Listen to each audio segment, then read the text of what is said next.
Baik, selamat malam dan salam sejahtera bagi kita semua. Salam dalam kasih Kristus yang kami hormati, Romo Purwo dan Romo Ferry, yang juga saya hormati Ibu Wiwik selaku moderator pada malam hari ini, yang kami hormati keluarga besar Bumik Sarah dan keluarga besar Pak Panji Wijaksana, serta seluruh seminar yang kami kasihi dalam Tuhan. Puji dan syukur kita panjatkan kehadirat Tuhan Yang Maha Esa, karena atas kasih dan penyertaannya pada malam hari ini kita dapat berkumpul dalam seminar Bumik Sara yang istimewa. Baik, seminar ini tidak hanya menjadi ruang diskusi ilmiah dan reflektif bencana alam di Sibolga dan Tapanuli, tetapi juga menjadi momen penuh makna untuk memperingati 4 tahun meninggalnya Bapak Panji Wijaksana. Karya kasih kematian beliau bukan hanya dalam membantu sesama yang membutuhkan, tapi juga melalui pengabdian dan pelayanan, nilai dan semangat beliau tetap hidup di tengah kita. Baik, sebelum kita melanjutkan, marilah kita hening sejenak dan berdoa untuk kelancaran webinar ini sesuai iman dan keyakinan kita, di mana doa akan saya pimpin dalam ajaran agama Katolik. Mari kita bersatu dalam doa, dalam nama Bapa, Putra, dan Roh Kudus. Amin. Allah Bapa di surga, terima kasih Tuhan buat hari ini Engkau telah menyertai kami hingga kami berkumpul di ruang Zoom untuk melakukan kegiatan kami ya Tuhan, yaitu webinar. Tuhan, pada malam hari ini kami berdoa dan memohon untuk lancarkanlah kegiatan kami pada malam hari ini Tuhan. Semoga kegiatan ini dapat bermanfaat bagi kami dan kepada sesama teman-teman kami Tuhan dimanapun mereka berada. Tuhan, ampuni segala dosa dan kesalahan kami, baik sengaja maupun tidak sengaja. Terima kasih Tuhan, di dalam nama anak Yesus Kristus kami berdoa dan mengucap syukur. Amin. Dalam nama Bapa, Putra, dan Roh Kudus. Amin. Baik, Bapak, Ibu, dan teman-teman sekalian, tak kenal maka tak sayang, maka izinkanlah saya untuk memperkenalkan diri saya, yaitu saya Hilda Monica, saya dari Pemapan 2024, yang akan memandu jalannya kegiatan hari ini, yaitu saya sebagai MC. Nah, untuk itu kita juga harus mengenalkan pelaksana-pelaksana yang sangat-sangat luar biasa pada hari ini, di mana yang pertama adalah Yayasan Bumi Sara yang merupakan yayasan Katolik yang bergerak di bidang kaderisasi anak muda, kemanusiaan, sosial, dan kepedulian terhadap lingkungan hidup. Berangkat dari semangat iman yang diwujudkan dalam tindakan nyata, Bumi Sara hadir sebagai wadah pelayanan yang mengedepankan nilai kasih, solidaritas, dan keberpihakan dan memberikan nilai kepada mereka yang membutuhkan. Nilai yang diterapkan dalam Bumi Sara adalah integritas, pelayanan, keunggulan, bela rasa, dan inklusif. Baik, selanjutnya adalah Bapak Panji Wijaksana yang merupakan kelahiran dari tahun 1925 sampai dengan wafatnya beliau pada tahun 2022, di mana Bapak Panji Wijaksana merupakan filantropis yang banyak membantu kegiatan sosial kemanusiaan, di mana Bapak almarhum Panji Wijaksana tidak hanya menjadi donatur dana, tetapi secara aktif juga turun tangan sebagai pengurus di banyak lembaga nirlaba, yaitu seperti Yayasan Bumi Sara, Lions Club Indonesia, Yayasan Trisakti, dan juga Matahari. Nah, pelayanan sosialnya yang luar biasa diharapkan menjadi inspiratif bagi masyarakat dan berbela rasa kepada sesama. Seperti ajakan Pak Panji agar semua orang menjalankan PSR, yaitu Personal Social Responsibility masing-masing. Nah, selanjutnya nanti kegiatan akan dipandu, sesi talk show akan dipandu Ibu Wiwik, di mana Ibu Wiwik merupakan profesional berpengalaman yang sukses memimpin berbagai anak perusahaan Astra Internasional, di mana terakhir merupakan sebagai CEO PT Marga Mandala Sakti, bisnis jalan tol Astra. Beliau juga aktif dalam banyak pelayanan sosial, antara lain menjadi Bendahara Bumi Sara dan Ketua Pengurus Yayasan Atmajaya sampai beliau pindah domisili di Malang pada tahun 2021. Setelah pensiun dari Astra, Ibu Wiwik juga diminta membantu sebagai komisaris di berbagai perusahaan Astra, selain tetap aktif sebagai fasilitator lokakarya kepemimpinan berintegritas Bumi Sara. Baik, kita masuk ke dalam sesi 1, di mana untuk memasuki webinar bencana alam Sibolga Tapanuli, dampak, tantangan, dan upaya pemulihan berkelanjutan. Saya persilakan kepada Ibu Wiwik Santoso selaku moderator untuk membuka dan memandu jalannya webinar. Kepada Ibu Wiwik Santoso, saya persilakan. Terima kasih Hilda. Selamat malam Romo, selamat malam Bapak, Ibu, saudara-saudara sekalian yang sudah hadir di ruang Zoom ini. Sungguh berbahagia malam ini kita bisa berjumpa lagi dan kita punya dua narasumber yang luar biasa malam ini. Romo Purwo yang merupakan Vikaris Jenderal dan masih merangkap sebagai Vikaris Episkopal Keuskupan Sibolga yang tentunya langsung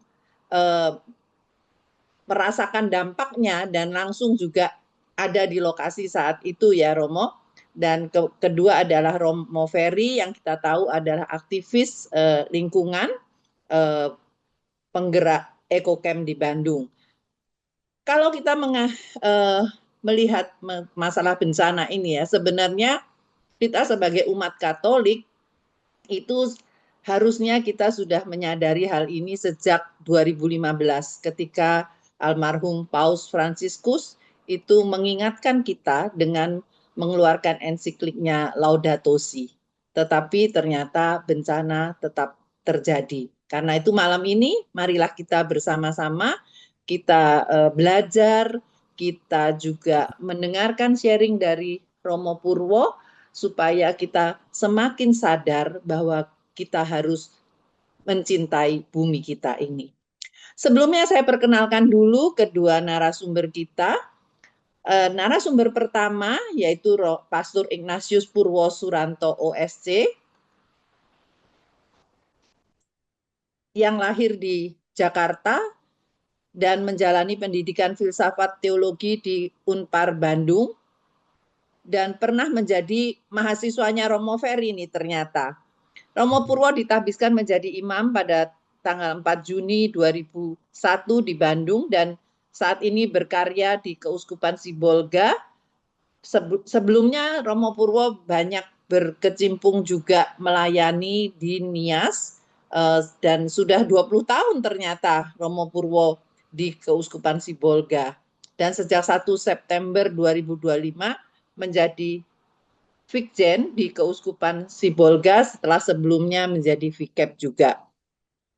Dan saat ini Romo Purwo menjadi koordinator posko kemanusiaan di Keuskupan Sibolga. Dan narasumber kita kedua adalah Romo Ferry. Romo Ferry Sutrisnawijaya lahir di Bandung 29 Agustus 1961 dan ditahbiskan sebagai Imam Diosesan Keuskupan Bandung tanggal 2 Februari 1990. Sejak tahun 2023 aktif menulis beberapa buku. Buku terakhirnya adalah Natal di Tengah Luka Bangsa dari Sumatera hingga Papua, yaitu buku yang ditulis akhir 2025 merupakan refleksi bencana di Sumatera dan Papua. Sejak 2014, Romo Ferry berkarya purna waktu di EcoCamp Bandung dalam bidang pendidikan, kesadaran lingkungan hidup, dan juga aktif menjadi peneliti di berbagai topik pastoran dan ekologi, dan tentu saja menulis berbagai jurnal dan buku. Tanpa memperpanjang waktu lagi, saya persilahkan mungkin Romo Purwo lebih dahulu untuk memaparkan apa sebenarnya yang terjadi di Sibolga saat itu dan apa rencana yang akan dilakukan oleh Keuskupan Sibolga untuk selanjutnya menangani dampak bencana ini. Dan setelah itu silahkan Romo Ferry langsung menanggapi tentang apa yang terjadi di Sibolga ini. Silahkan Romo Purwo. Ya, terima kasih Ibu Wiwi, moderator yang sudah membuka jalannya webinar ini. Romo Ferry, para suster, Bapak Ibu, Saudara-saudari, kita semua yang saya kasihi, salam sejahtera untuk kita sekalian. Karena saya di Sumatera, saya harus menyapa dengan sapaan khas tanah Batak ini. Horas! Yahowu, Menjuah-juah, berkah dalam. Pada malam hari ini saya akan menyampaikan materi tentang bagaimana situasi yang kami alami di Sibolga ini berkaitan dengan bencana. Besok itu tepat 3 bulan bencana itu terjadi. Pas tanggal 25 November, saya ingat karena pada waktu itu saya harus memimpin Misa Kaul Kekal para Suster OSF dan eh, hujan yang terus-menerus melanda wilayah kami, wilayah Tapanuli, wilayah Sumatera pada umumnya yang kurang lebih 5 hari dengan intensitas cukup deras, sangat deras, bahkan disertai dengan angin badai, itu rupanya meluluh lantakkan. Bisa tampilkan slide saya? Ya. Nah, jadi pas tanggal 25 November ini ya. Jadi hari ini tepat kurang lebih 3 bulan yang lalu itu meluluh lantakkan semuanya. Tidak mengira bahwa bencana ini datang menimpa wilayah Tapanuli, wilayah Sumatera Utara, wilayah Sumatera Barat, dan juga wilayah Aceh. Dan seperti kita ketahui, itu nanti ada dalam tayangan video singkat ini yang saya buat untuk kita melihat bagaimana situasi yang terjadi pada saat itu. Silahkan yang videonya diputar.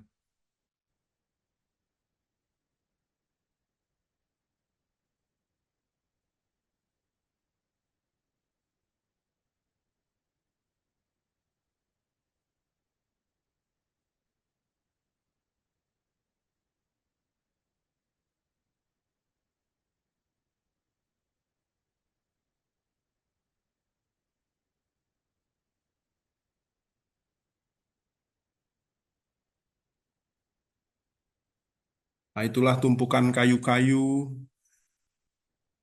Ini di wilayah Tapanuli Selatan dan kayu-kayu gelondongan juga menerjang rumah-rumah. Banjir yang menerjang itu kurang lebih 2 sampai 3 meter. Lumpur berserakan di mana-mana, masuk ke sudut-sudut rumah, menenggelamkan segala yang ada. Dan inilah eh, yang terjadi sampai tanggal 16 kemarin ketika hujan juga datang itu masih saja banjir itu terjadi. Ini SMP Fransiskus yang juga terdampak lumayan parah, semuanya sudah tidak bisa lagi digunakan. Buku-buku, laptop, komputer, ruang kelas, semuanya eh, tergenang. Itu. Ini SMA Fransiskus, lumpur-lumpurnya juga menggenangi kelas-kelas, padahal kelasnya itu tingkat. Ini perbatasan wilayah Tapanuli Tengah dengan Tapanuli Selatan, dan bencana itu memang menghancurkan segala-galanya, ya, menghancurkan segala-galanya dan membuat masyarakat itu betul-betul menderita, korban jiwa tak terhitung juga, apalagi harta benda, menyisakan kesedihan, kehilangan, duka, nestapa, dan lain sebagainya.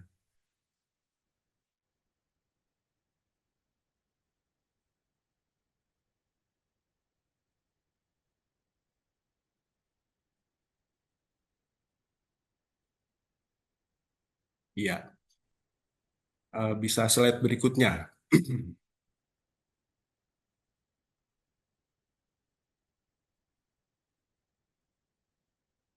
Nah, inilah wilayah yang terdampak oleh bencana itu. Dari mulai Aceh di atas, turun sampai ke wilayah Sumatera Barat. Tapanuli itu berada di tengah. Nah, Tapanuli berada di tengah, Tapanuli dan Sibolga.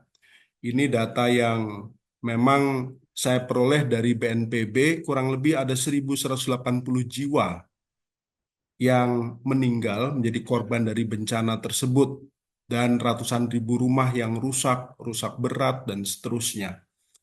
3 provinsi diluluh lantakkan oleh bencana ini yang tentunya sebenarnya menjadi perhatian banyak pihak, terutama juga dunia internasional mengarahkan pandangannya ke wilayah ini. Hanya saja sampai saat ini pemerintah tidak menetapkan bencana ini sebagai bencana nasional, hanya bencana lokal yang ditangani sendiri oleh pemerintah pusat, pemerintah Indonesia untuk membantu masyarakat dalam penanganan bencana alam di Sumatera ini. Ya, dilanjut. Nah, inilah wilayah Tapanuli dan Sibolga yang terdampak bencana. Jadi ada 20 kecamatan di wilayah Tapanuli Tengah. Dari 20 itu 14-nya terdampak sangat parah. 14 kecamatan. Kemudian di Sibolga ini, karena Sibolga adalah kota tersendiri, itu ada 2 kecamatan yang terpapar bencana, terdampak bencana sangat parah. Jadi kurang lebih ada 16 kecamatan yang terdampak bencana alam banjir bandang tanah longsor di Tapanuli dan di Sibolga. Silahkan dilanjut. Nah, ini juga sebaran-sebarannya, bagaimana data yang kami peroleh itu bisa dilihat bagaimana fasilitas-fasilitas umum, baik itu dari tingkat PAUD, TK, SD, SMP, SMA, yang rupanya terdampak sangat parah sehingga mengganggu proses pendidikan bagi anak-anak di wilayah Tapanuli ini, juga di wilayah Sibolga. Ya, karena itu banyak yang belum bisa melanjutkan sekolahnya karena gedung-gedung sekolah mereka sampai hari ini juga masih tergenang banjir atau lumpur, apalagi kalau ada banjir-banjir susulan. Ya, mereka nggak bisa lagi pergi ke sekolah. Baik sekolahnya maupun jalannya semua tergenang lumpur. Silahkan dilanjut. Nah, inilah data yang kami peroleh bagaimana di daerah Tapanuli Tengah korban jiwa itu sampai 131 jiwa.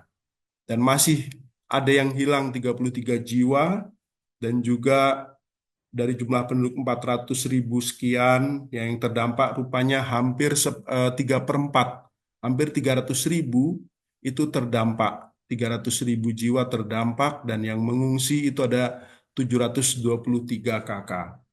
Pada hari Sabtu yang lalu saya masih berkeliling untuk melihat tempat-tempat pengungsian di mana mereka masih tinggal di tenda-tenda darurat.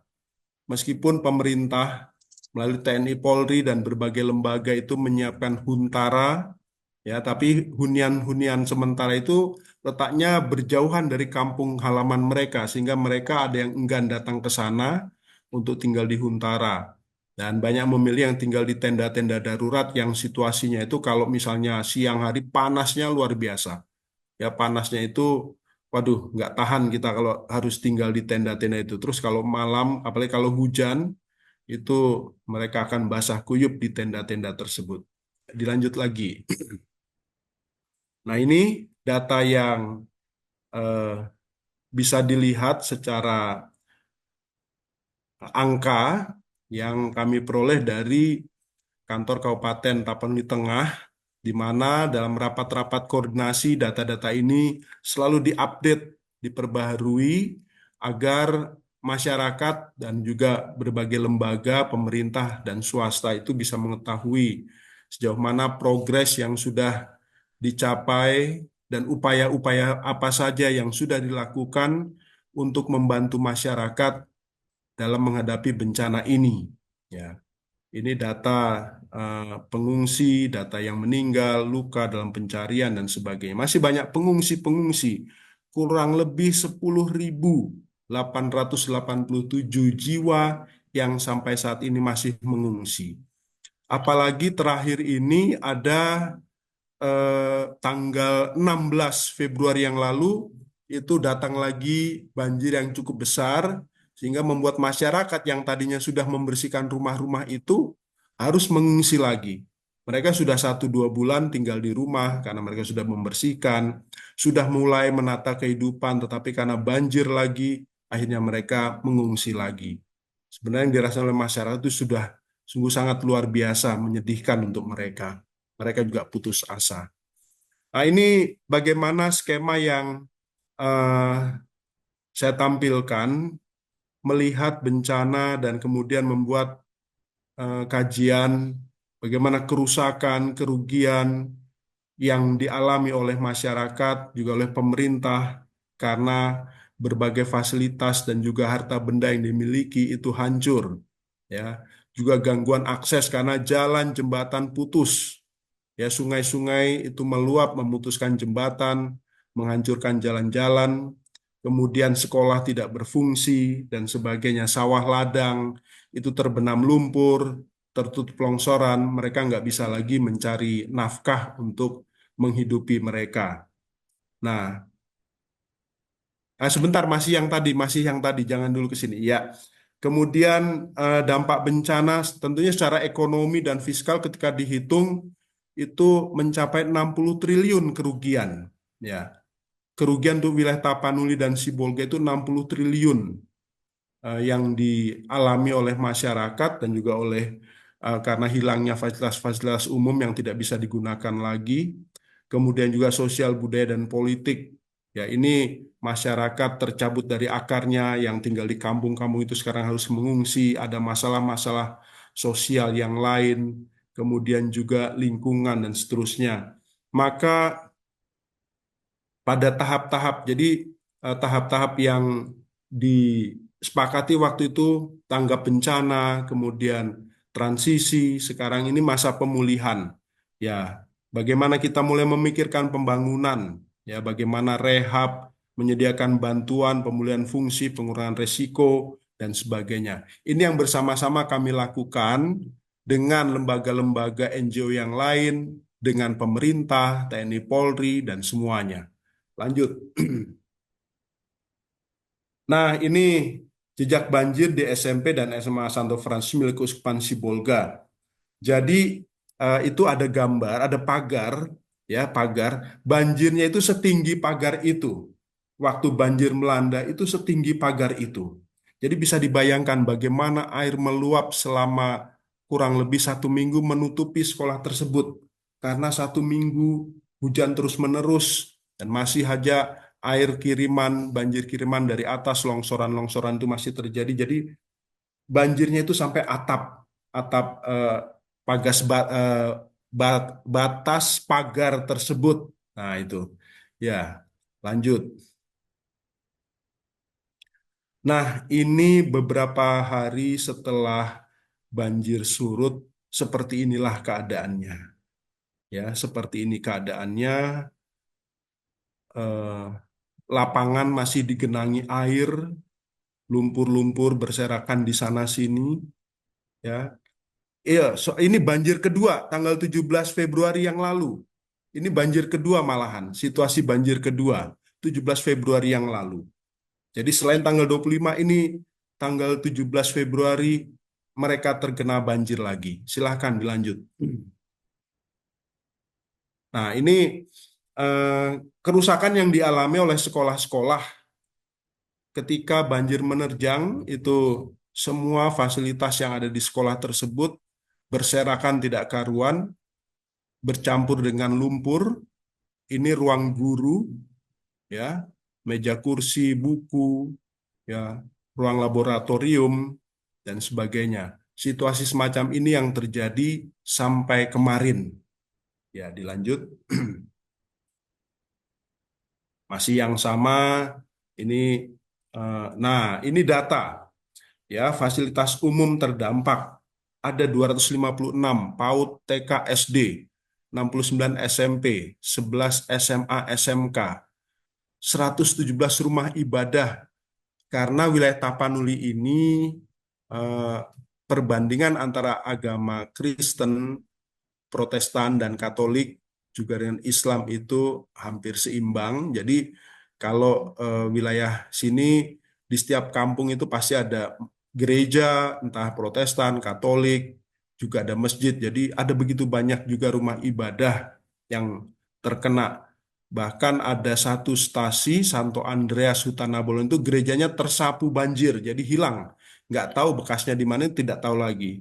Itu salah satunya, ada gereja yang retak, dan jumlahnya 117. 13 panti asuhan, salah satunya itu adalah Panti Asuhan Alma, yang ada di Pandan, asrama putri, asrama putra juga termasuk, dan ada 19 puskesmas yang waktu banjir itu juga terdampak. Ya, silahkan dilanjut. Nah, ini sekolah negeri yang di sebelah kiri itu, yang lumpurnya itu masih kalau kita masuk ke sana itu masih selutut ketika banjir kedua itu. Dan rumah-rumah hancur ya, semuanya hancur. Karena terhambat proses belajar di sekolah, warga harus tinggal di tenda pengungsian, dan masyarakat kehilangan mata pencariannya.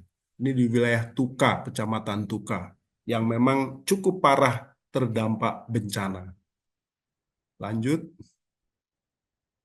Ini masih gambar yang sama. Ini di wilayah perbatasan Tapanuli Tengah, Tapanuli Selatan. Ketika banjir itu melanda setelah beberapa hari seperti kota mati, saya berkeliling bersama teman-teman dan juga bersama Monsinyur Cornelius Sipayung waktu itu menuju ke wilayah perbatasan itu di Anggoli dan Garoga. Itu bau busuk menyengat di mana-mana karena memang banyak jenazah yang belum ditemukan, yang tertimbun di tumpukan-tumpukan kayu itu. Yang di sebelah kanan bawah itu gereja di Hutan Abolon yang kemarin juga terendam banjir lagi. Silahkan dilanjut. Nah, ini sama juga. Ini situasi setelah banjir pada saat itu. Silahkan lanjut. Nah, ini ada yang menarik. Kayu ini menerjang rumah. Ya, persisnya di sampingnya itu ada salib. Ya, jadi buat saya gambar ini, foto ini ikonik ini.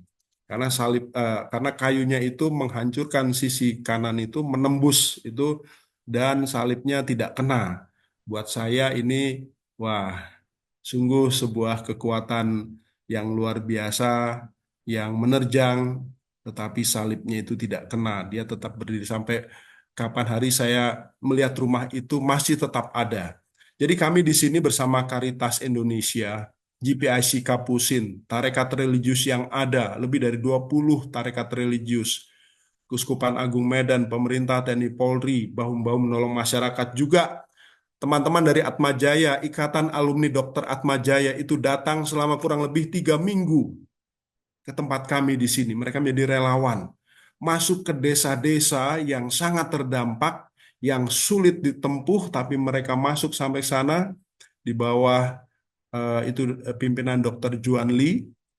Beliau tinggal cukup lama di sini dan membantu masyarakat. Jadi saya harus ucapkan terima kasih nih kepada Ikatan Alumni Dokter Atmajaya ini yang sudah begitu luar biasa datang ke sini untuk menolong masyarakat yang terdampak, khususnya mereka di desa-desa yang jauh.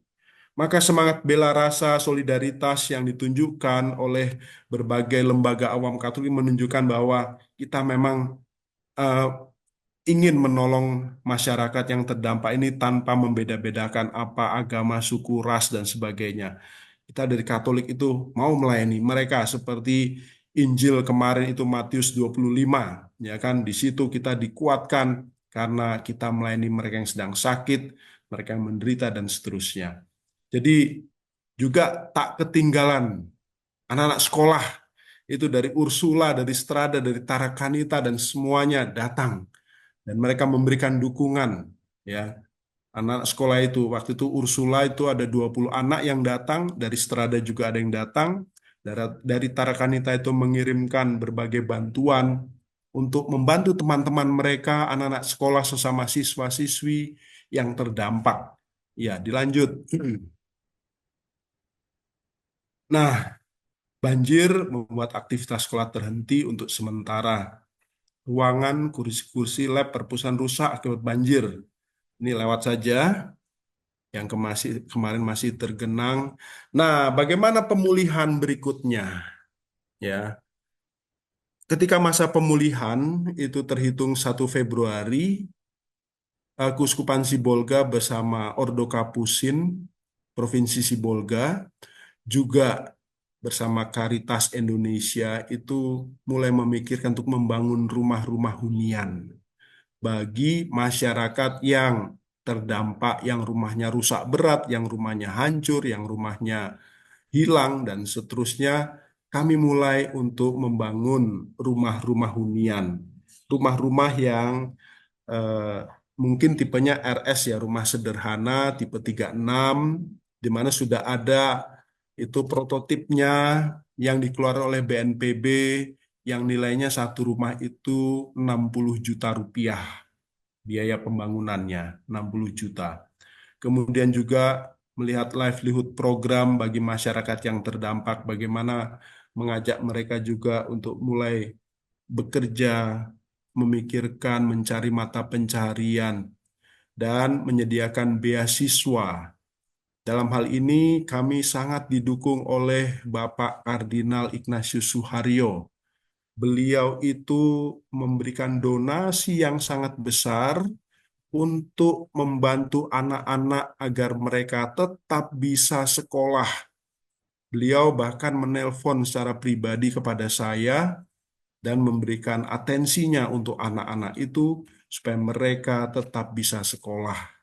Dan kami juga mulai memikirkan bagaimana sarana kesehatan dan air bersih yang juga sedang diupayakan bersama Bapak-Bapak TNI. Kemarin itu saya dibantu oleh Pak Danrem melihat mata air, di mana ada mata air akan kita bangun itu nanti bak-bak penampungan air yang nanti akan disalurkan ke masyarakat. Jadi ada satu proyek yang juga kami dibantu oleh Ikatan Alumni Serviam Indonesia. Kami akan membuat apa itu namanya, tandon air yang bisa digunakan di sekolah, di asrama, dan sebagainya. Nah, ini sungguh perhatian yang luar biasa dari berbagai pihak, jadi sangat membantu kami di sini. Lanjut. Di tengah kehancuran ada setetes harapan untuk bangkit dan berdiri tegak.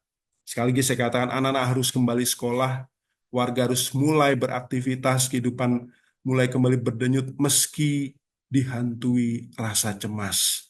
Gereja ini meskipun dikepung kayu kiri kanan depan belakang, dia tetap berdiri, dia tidak hancur, dan jemaat di dalamnya mereka dengan sisa-sisa apa yang ada mulai beribadah setiap hari Minggu. Lanjut. Nah, sekali lagi perhatian untuk anak-anak sekolah. Ini kami juga menyediakan paket-paket peralatan sekolah yang dibantu oleh Ikatan Alumni Serviam Indonesia. Ini mereka juga bersama Pastor Blas, ini sekretaris uskup, dan para suster berkeliling ke kampung-kampung, ya, mencari anak-anak, memberikan seragam sekolah, tas sekolah, buku-buku, karena mereka semua yang mereka miliki itu sudah hanyut terbawa banjir, dan mereka mendapatkan fasilitas yang baru. Lanjut. Ini Monsignor Anton ketika datang ke Tapanuli, ke Sibolga, dan berusaha untuk memberikan peneguhan, kekuatan kepada masyarakat untuk memulihkan kembali kehidupan, ya, mendukung pemulihan kehidupan penyintas bencana di Sibolga Tapanuli melalui penyediaan akses hunian permanen yang aman, layak, dan bermartabat. Ini bersama Direktur Caritas Indonesia. Ya, jadi waktu itu ada pengungsian yang dibangun atas kerjasama Caritas Indonesia, juga atas bantuan Keuskupan Sibolga dan BNPB, pemerintah Tapanuli Tengah, dan menyediakan semua sarana prasarananya agar pengungsi-pengungsi itu bisa mengungsi dengan fasilitas-fasilitas yang memadai. Itu luar biasa perhatian Monsignor Anton, Ketua KWI, yang waktu itu datang langsung untuk melihat dan memastikan bahwa mereka itu, kalau bahasa Jawa, tidak keleleran, ya, tidak ke sana ke sini, tapi ya sudah mereka di pengungsian. Silahkan lanjut. Nah, ini kami juga memperhatikan anak sekolah yang sebelah kiri ini, sekolah negeri yang sekolah darurat, sebutnya sekolah darurat, ya. Sekolah darurat, anak-anak semuanya, mereka lihat itu yang di sebelah kiri sekolah tapi tidak pakai sendal, tidak pakai sepatu, pakai sendal, karena entah sepatunya kemana, seterusnya. Kami juga mendapat dukungan dari TNI, ada alumni Akabri 89 yang mengirimkan bantuan peralatan sekolah dan sebagainya. Lanjut. Nah, ini pemulihan yang terus berjalan. Sebelah kiri bersama Bapak TNI mencari sumber air yang nanti akan digunakan untuk kebutuhan masyarakat. Yang tengah ini juga memperhatikan anak-anak yang sekolah. Yang sebelah kanan Monsinyur Franz itu membantu peletakan batu pertama untuk hunian masyarakat yang tertimpa bencana. Dan besok 25 Februari itu akan ada launching, jadi penyerahan rumah hunian tetap bagi masyarakat korban bencana penyintas ini dari datang juga dari KWI karena ini kerjasama antara Caritas Indonesia juga Keuskupan Sibolga dan Ordo Kapusin. Jadi mereka besok akan datang untuk menyerahkan rumah contoh rumah bantuan kepada masyarakat yang tertimpa bencana ini. Lanjut. Semangat bela rasa inilah yang mau ditekankan. Mari kita berbela rasa. Ketika bencana melanda, banyak orang yang menunjukkan aksi bela rasa untuk kami di Sibolga dan Tapanuli. Saya tidak bisa menghitung berapa banyak mereka yang datang pada waktu itu dan sampai hari ini juga. Mereka yang mengulurkan bantuannya, mereka yang dengan tenaga, dengan semangat, ya luar biasa. Tak terhitung jumlahnya, mereka datang ke sini untuk memberikan dukungan kepada kami. Semangat bela rasa yang diberikan itu sungguh-sungguh luar biasa. Bahkan tadi sore saya masih juga membuat paket-paket bantuan yang akan kami serahkan karena banjir kemarin itu, bahkan Bapak Uskup minggu yang lalu juga hari Sabtu itu pergi ke daerah eh, Parlabian yang pada tanggal 25 November dia tidak kena banjir kampung itu. Tetapi tanggal 12 November ini kampung itu hampir hanyut karena kena banjir. Ya. Jadi semuanya tidak bisa diprediksi, yang dulunya kena, ya yang dulu tidak kena sekarang kena. Ya, itulah yang terjadi. Lanjut. Nah, ini jika Bapak Ibu, teman-teman mau memberi donasi, silahkan. Ini ada nomor rekening, ada QRIS yang kami siapkan, kami sediakan, silahkan mengisi karena kami masih ada proyek yang cukup besar. Kami bermimpi untuk bisa membangun rumah-rumah hunian yang pantas bagi masyarakat yang terdampak. Bersama Caritas Indonesia, kami berencana untuk tahap pertama ini membangun 500 hunian. Saat ini kami hanya baru bisa membangun kurang lebih 150 hunian. Kerjasama antara Keuskupan Sibolga dengan Kapusin Sibolga dan juga nanti dengan Caritas Karina KWI itu akan mudah-mudahan tahap pertama ini bisa dengan mereka itu 300 rumah bisa terbangun ya 300 rumah bagi masyarakat karena dibutuhkan kurang lebih eh, tadi datanya itu 5.000 keluarga yang terdampak itu dan rumah-rumah yang hancur itu ya maka upaya kami untuk memberikan rumah hunian yang layak bagi mereka itu sekarang sedang dijalankan. Jadi silahkan Bapak Ibu saudara-saudari yang ingin membantu masyarakat untuk membangun hunian dan juga membangun fasilitas-fasilitas yang lain. Kami juga akan membangun SMP Fransiskus yang sampai saat ini kalau hujan selalu banjir, itu akan dibangun ulang. Itu pesan Monsinyur Anton waktu datang, mengatakan pada saya, Pur, ini sekolah harus dibangun. Saya katakan, baik Monsinyur. Maka kami memikirkan juga bagaimana membangun sekolah itu.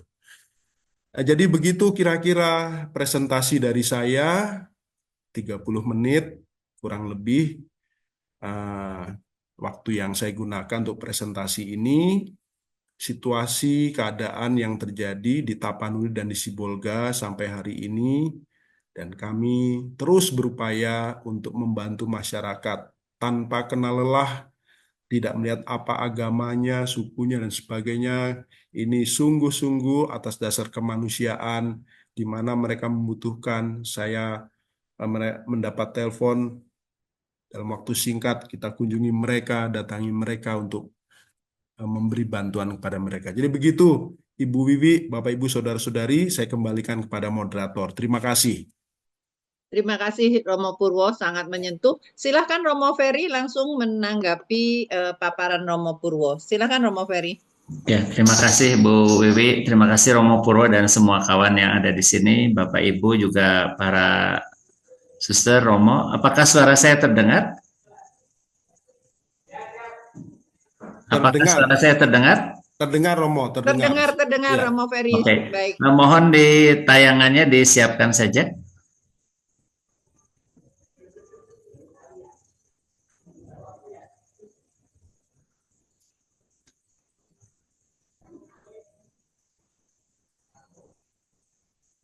Bisa di slideshow. Ya, yang pertama-tama mendengarkan apa yang disampaikan Romo Purwo, saya ingin mengaku dosa. Mengaku dosa apa ya? Tahun lalu Romo Purwo mengundang saya juga untuk ikut pertemuan temu pastoral Regio Sumatera ya, Romo Purwo ya. Ya, Pastor, ya, pertemuan para uskup dan pimpinan tarekat religius Sumatera. Ya. Dan waktu itu kita sama sekali tidak menduga bahwa di tahun yang sama akan ada bencana yang luar biasa ya. Disclaimer atau catatan di bawah itu mungkin penting bahwa tanggapan berikut ini tuh dari seorang pengamat yang sumbernya hanya dari media. Saya tidak pernah datang ke sana, ya, bukan tidak pernah terlibat, tidak pernah membantu juga begitu ya.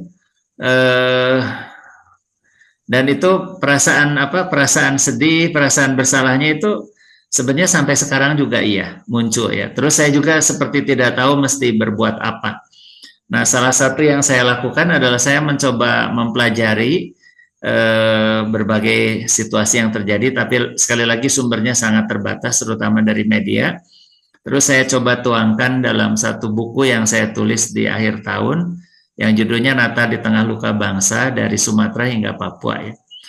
Yang bagian Sumatera lebih sedikit dari bagian Papua, karena ini saya tulis di Papua sekitar Natal dan Tahun Baru yang lalu ya.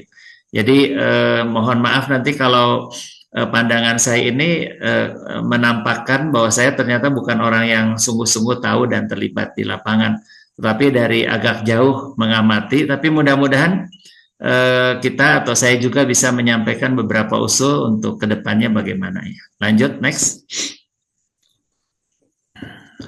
Ya, ini adalah data tadi yang disampaikan oleh Romo Purwo ya. Saya hanya mengutipnya kembali untuk mengingat bahwa dampaknya itu luar biasa ya. Jadi Romo Purwo bicara mengenai satu sekolah, tapi ada ribuan sekolah. Bicara mengenai beberapa orang, tetapi sebetulnya jutaan orang yang terdampak ya, apalagi kalau tidak dibatasi pada Sumatera Utara, tidak dibatasi pada Kabupaten Tapanuli Tengah ya, tapi ini yang terdampaknya tuh luar biasa ya. Kita lihat skalanya sangat besar. Tsunami Aceh mungkin hanya satu kali saja, tetapi itu pun sesudah sekian puluh tahun seolah-olah sudah selesai, tapi dampak dari apa yang terjadi akhir tahun lalu di Sumatera Utara, Sumatera Barat, dan di Aceh itu mungkin masih belasan tahun atau puluhan tahun lagi masih akan terasa ya. Lanjut, next. Ini data yang lain lagi ya. Jadi next ya, kita bisa melihat infografis seperti ini, tapi dari awal mungkin setidaknya 2,1 juta pengungsi dan sampai sekarang masih banyak yang mengungsi, itu sudah 3 bulan. Ya, masih di atas 100.000 yang mengungsi. Yang meninggal udah pasti di atas 1.200. Ada yang mengatakan minimum 1.500. Dan orang yang hilang, yang ratusan itu sebenarnya sudah pasti tidak akan ditemukan lagi ya. Jadi luar biasa. Kalau dari infrastruktur, seandainya 3 provinsi ini digabungkan, lebih dari 256.000 titik kerusakan ya. Jalan, berapa banyak jalan, bendungan, rumah di atas 200, sekitar 250.000 rumah. Ya, jadi yang memperbaikinya atau pemerintah mau bangun berapa, keuskupan tadi mau bangun berapa, rasanya tuh jauh sekali dari kebutuhan yang ada ya. Dan ingatlah bahwa di balik setiap angka kerusakan yang angkanya berbeda-beda, nanti datanya tuh kadang-kadang beda-beda juga. Ada kisah manusia yang terdampak dan menderita untuk sekian bulan, bahkan sekian puluh tahun ke depan. Mungkin rumah sudah jadi, sekolah mungkin sudah ada sekolah darurat, tapi kalau tidak punya pekerjaan bagaimana? Sawahnya juga hancur. Ya, jadi macam-macam. Dan ini memperbaikinya bukan ukuran 1-2 bulan, 1-2 tahun, tapi sekian belas tahun. Next. Ya, ini sekali lagi tadi yang disampaikan bahwa hampir semua terdampak di area, terutama ini Kabupaten Tapanuli Tengah. Next, ya. Ini tadi terutama fasilitas pendidikan, ya, hampir semua juga kena. Tadi ini hanya mengutip yang dari Romo Purwo, ya. Next, ya, ini wilayah Keuskupan Sibolga, ya. Bukan hanya satu Kabupaten Tapanuli Tengah, tetapi juga ada daerah-daerah lain. Next. Ya, ini Kabupaten Tapanuli Tengah yang tadi lebih disoroti di daerah situ petanya. Next. Nah, yang tadi kembali bahwa hujan deras muncul lagi, ya. Next. Dan kerusakannya disebut bahkan seluruh kecamatan di Tapanuli Tengah terendam banjir. Ini yang terjadi yang kemarin ya, Februari. Jadi sesudah 3 bulan masih terjadi lagi dan belum tahu apakah masih akan terjadi lagi dan terjadi lagi. Next. Nah, pertanyaannya adalah, ini apa sih sebabnya? Saya merasa jawaban yang paling lengkap, itu yang paling benar adalah yang disampaikan di Kompas 12 Desember, ya, bahwa selama 30 tahun terakhir itu hutan di Aceh, Sumatera Barat, dan Sumatera Utara itu menyusut 1,2 juta hektar, atau 100 hektar setiap hari. Sehingga fungsi hutan untuk mengendalikan air hujan dan mencegah banjir berkurang drastis. Jadi kita nggak bisa mengatakan ini gara-gara air hujan. Memang betul bahwa siklon tropis Senyar ini agak aneh, harusnya di subtropis tapi ke sini. Dan ini sudah mengakibatkan tanda petik banjir dan bencana bukan hanya di Sumatera ya, sudah merembet ke Pulau Jawa juga sudah, masih akan terus bahkan sampai Papua ya. Ini tidak akan berhenti ya, banjir semacam ini. Tapi masalahnya bukan hanya hujan, tetapi bahwa kalau hutannya sudah lenyap, nggak mampu lagi mengendalikan air hujan itu ya. Next, ya, nanti silahkan saudara membaca. Saya akan mengetik nomor saya di sini di kolom chat, dan saudara-saudara yang mau memperoleh bahan lebih lengkap sekitar ini termasuk berbagai infografis dan sebagainya, silahkan menghubungi saya di 0811 22 3277, dan saya kirim berbagai bahan yang berkaitan dengan ini. Next. Ini data-data dari Kompas yang membandingkan tahun 90 dengan tahun 2024. Ya, dan kelihatan sekali perubahannya luar biasa. Next. Ya, nah ini saya mendapat beberapa penjelasan mengenai, mungkin kita harus bertanya ya, sebetulnya ini penyebabnya tuh dari mana gitu ya. Ini adalah satu gambar yang dikirim oleh PT Aginkot, ini tambang emas ya, yang mengatakan bahwa peta terutama kawasan pusat bencana di Garoga itu tidak langsung terkait dengan lokasi tambang emas ini. Meskipun jelas bahwa tambang emas ini juga merubah bentang alam dan ikut merusak alam gitu ya. Jadi hal-hal semacam ini sebetulnya nanti harus diklarifikasi siapa sih atau apa yang sungguh-sungguh menyebabkan bencana ini. Ya, Berikutnya adalah penjelasan dari PT Toba Pak Lestari yang juga mencoba menjelaskan di mana ada titik-titik bencana ya di semua kabupaten. Next ya. Next ya, termasuk penjelasan bahwa misalnya saja kalau di Das Batang Toru dan Gas Garoga, PT TPL itu Toba Pak Lestari lokasinya agak jauh, sekian kilometer ya. Jadi mungkin tidak langsung berhubungan. Misalnya seperti ini. Hal seperti ini mungkin suatu kali harus sungguh-sungguh diteliti ya. Jadi apa sebabnya dan kerusakan alam semacam apa yang ada di hulu, terutama di setiap daerah aliran sungai, sehingga di kemudian hari apakah kita masih siap ya supaya tidak terjadi lagi, atau kalau terjadi lagi banjir karena hujan sangat deras, kita sudah punya langkah-langkah antisipasinya. Next.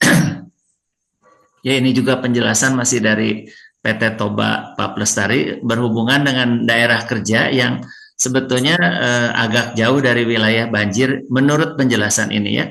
Benar tidaknya nanti harus dikonfirmasi atau diteliti oleh orang di lapangan. Next. Ya, ini adalah sama ya, lokasi-lokasi banjir dan lokasi area kerja PT TPL yang dimasalahkan. Next. Ya.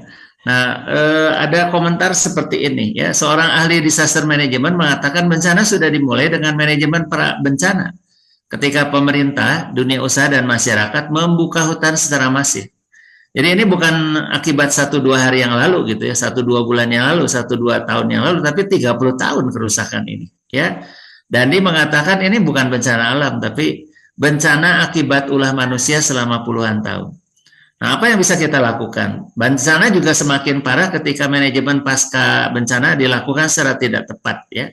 Pertolongan pertama di hari-hari awal misalnya sangat penting, tapi juga kita sudah melihat bahwa Keuskupan Sibolga tadi Romo Purwo menjelaskan bahwa masuk ke program pemulihan yang lebih holistik ya. Membangun rumah, kalau betul misalnya sekian ribu yang rusak, berapa yang bisa kita sanggup? Sekolah, ya, terus bantuan kehidupan, beasiswa, makanan, air dan sebagainya. Ada banyak sekali kebutuhan yang seandainya saya juga ada di sana di tengah-tengah, mungkin tingkat kemungkinan untuk putus asanya itu sangat tinggi ya. Seperti kita mau menyelesaikan yang mana karena kemampuan kita dengan skala bencana ini sepertinya jauh sekali ya. Kita hanya bisa menolong mungkin beberapa gelas air minum, sementara mungkin kerusakannya itu begitu dahsyat sehingga apa yang bisa kita bantu juga hanya bantuan yang sangat kecil dibanding skala kerusakannya. Next.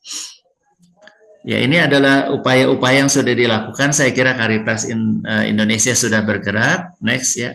Juga jaringan-jaringan semacam ini dari Kapusin, dari keuskupan dan sebagainya sudah bergerak, dan memang ya harus bergerak ya karena langsung dibutuhkan dari makanan, air dan sebagainya.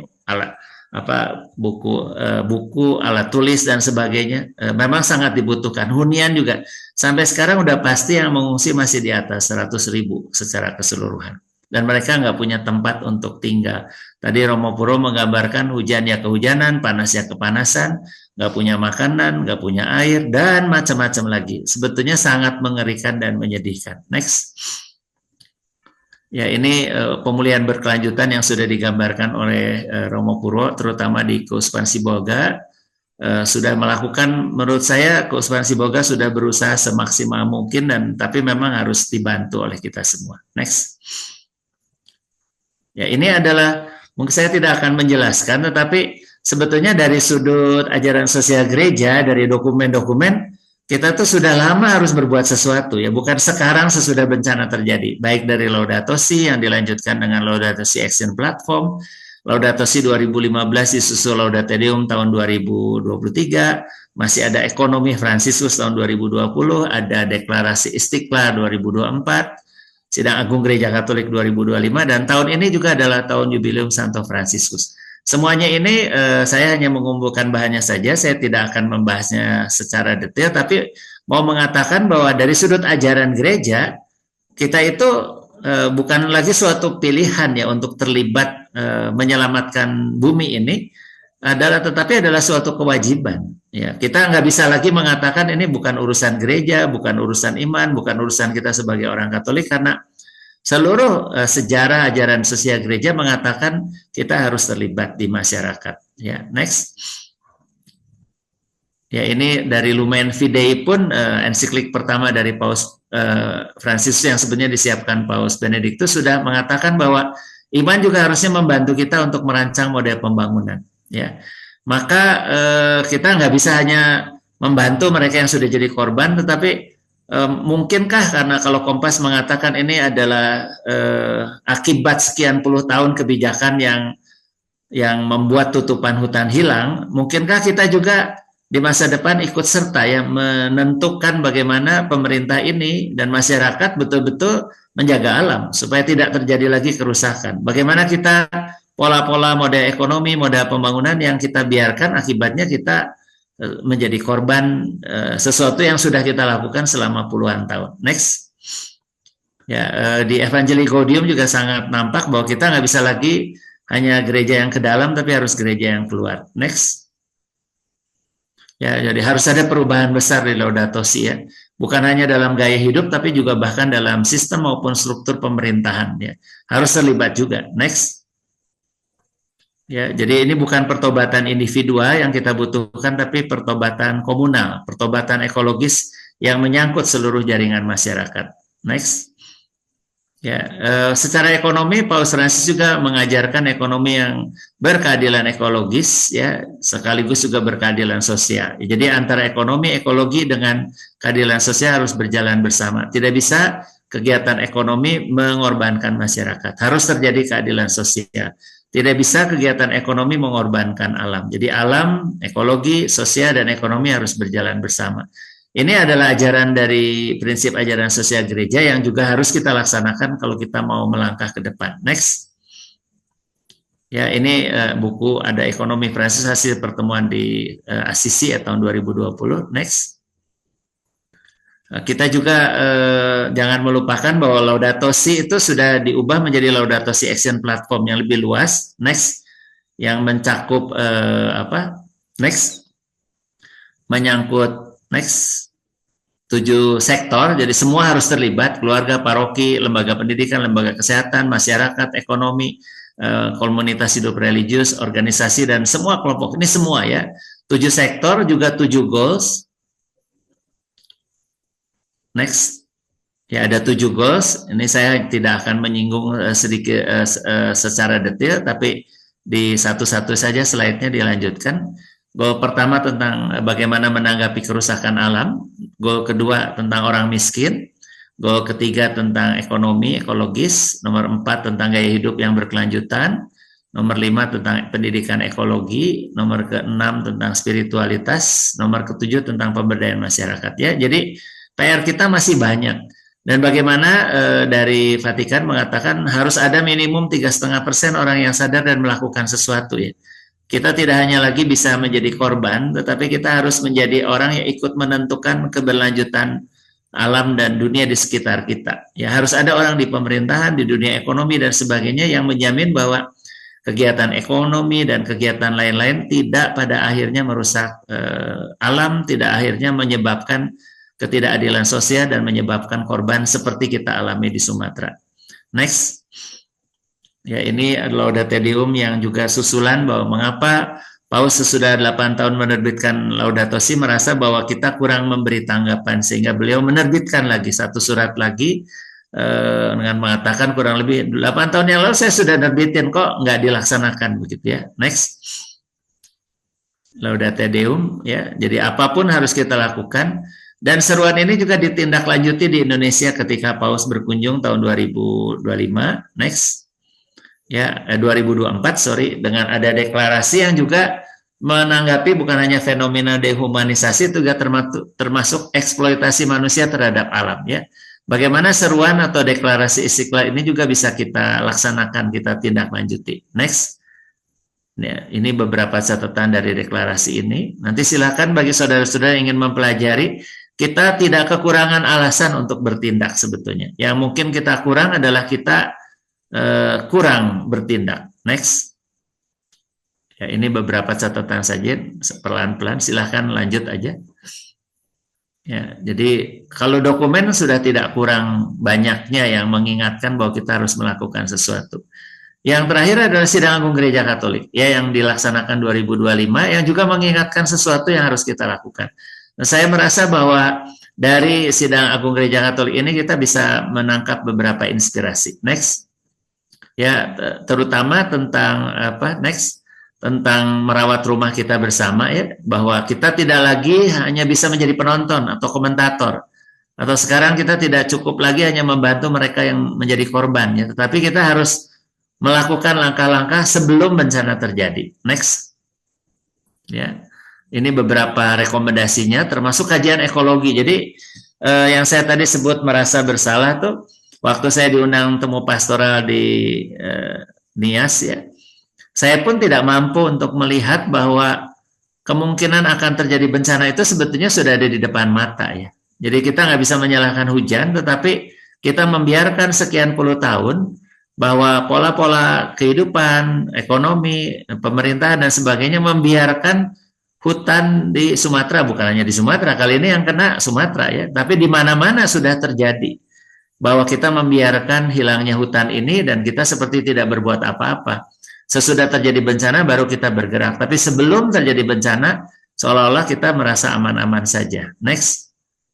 Ya, jadi untuk dari berdasar sidang agung ini, kalau dirumuskan berupa nota pastoral rekomendasi, yang pertama memang edukasi ya, tentang edukasi ekologi integral ya, bagaimana kita memahami keseluruhannya.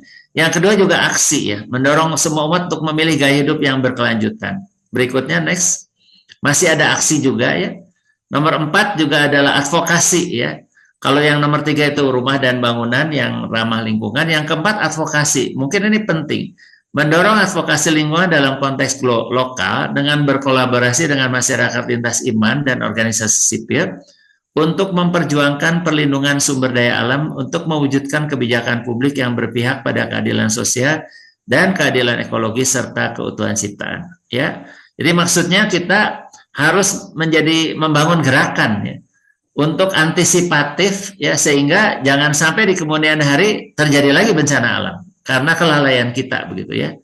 Catatan ke-6 hanya catatan singkat aja, apakah itu perlu semacam Laudato Si Center ya di setiap keuskupan dan sebagainya yang betul-betul melakukan riset dan sebagainya. Jadi ada manajemen pasca bencana ya. Kerusakan alam yang terjadi di Sumatera ini kan bukan terjadi baru 1, 2, 3 tahun terakhir, sudah puluhan tahun. Dan kita seperti tidak mampu melakukan riset dan penilaian bahwa akan terjadi bencana alam itu kalau alam hutan sudah habis seperti itu gitu. Jadi saya sungguh-sungguh mengusulkan untuk di masa depan bahwa riset-riset, penelitian dan tanggap sebelum bencana itu juga harus dilakukan. Karena kalau kita membiarkan bencana itu terjadi, kemampuan kita untuk mengatasi bencana pasca bencana sebetulnya kemampuan kita terbatas. Korban sudah terlanjur banyak yang meninggal, banyak yang hilang juga pasti akan meninggal, dan yang terdampak ini puluhan tahun ya, kehilangan rumah, kehilangan pekerjaan, kehilangan sawah, kehilangan ternak, kehilangan kesempatan bekerja dalam situasi yang seperti tadi di Tapanuli Tengah yang banjir pun masih datang gitu ya bulan Februari ini. Mau melanjutkan hidup bagaimana ya, kiriman makanan pun suatu kali mungkin akan berhenti juga. Mau sekolah nggak bisa, mau rumah entah kapan akan dibangun. Pemerintah pun yang sudah bekerja luar biasa pun masih kemampuannya terbatas. Gereja sudah bergerak pun kemampuannya terbatas. Jadi ini memang sekali lagi skalanya tuh begitu besar sehingga barangkali kita harus mencoba melakukan sesuatu di masa depan supaya tidak terjadi lagi bencana semacam ini dimanapun, bukan hanya di Sumatera tapi di seluruh wilayah Indonesia. Next.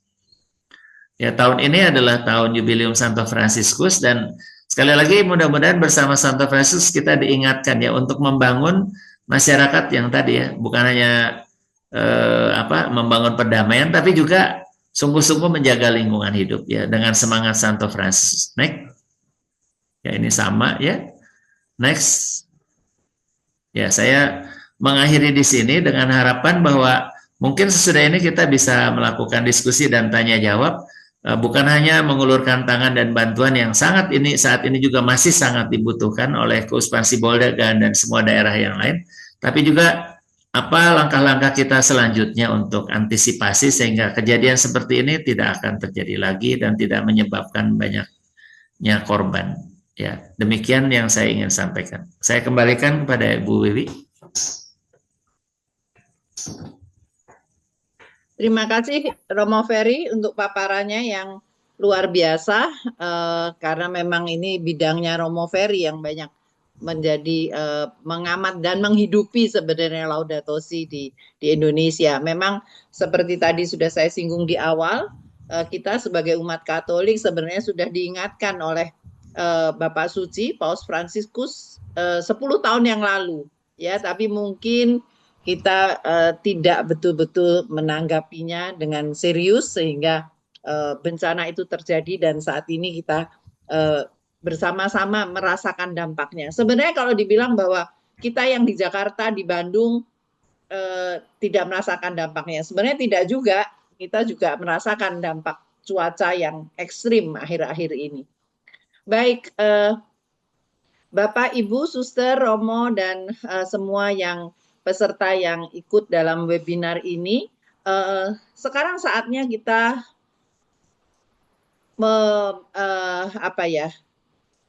menyepakati apa sih yang ingin kita lakukan untuk khususnya untuk Sibolga menanggapi bencana ini setelah tadi paparan Romo Purwo yang luar biasa, bahwa memang sudah banyak pihak, banyak sekali yang membantu, tetapi ternyata itu tidak cukup karena memang dampak bencana ini sungguh luar biasa. Khususnya untuk saya membayangkan setelah 3 bulan pun anak-anak itu masih belum bisa sekolah karena memang kondisi sekolahnya seperti itu. Mungkin kita buka tanya jawab dulu, silahkan Bapak, Ibu, Suster, para Romo dan semua peserta yang hadir yang ingin bertanya kepada Romo Ferry maupun Romo Purwo, silahkan untuk menulis di chat. Karena kebetulan Romo Ferry ini sedang ada banyak acara juga, jadi Romo Ferry harus meninggalkan Zoom ini pada 8.30. Jadi silahkan kalau yang ingin bertanya kepada Romo Ferry terlebih dahulu, silahkan ditulis di chat supaya Romo Ferry bisa segera menjawab sebelum Romo Ferry meninggalkan Zoom ini.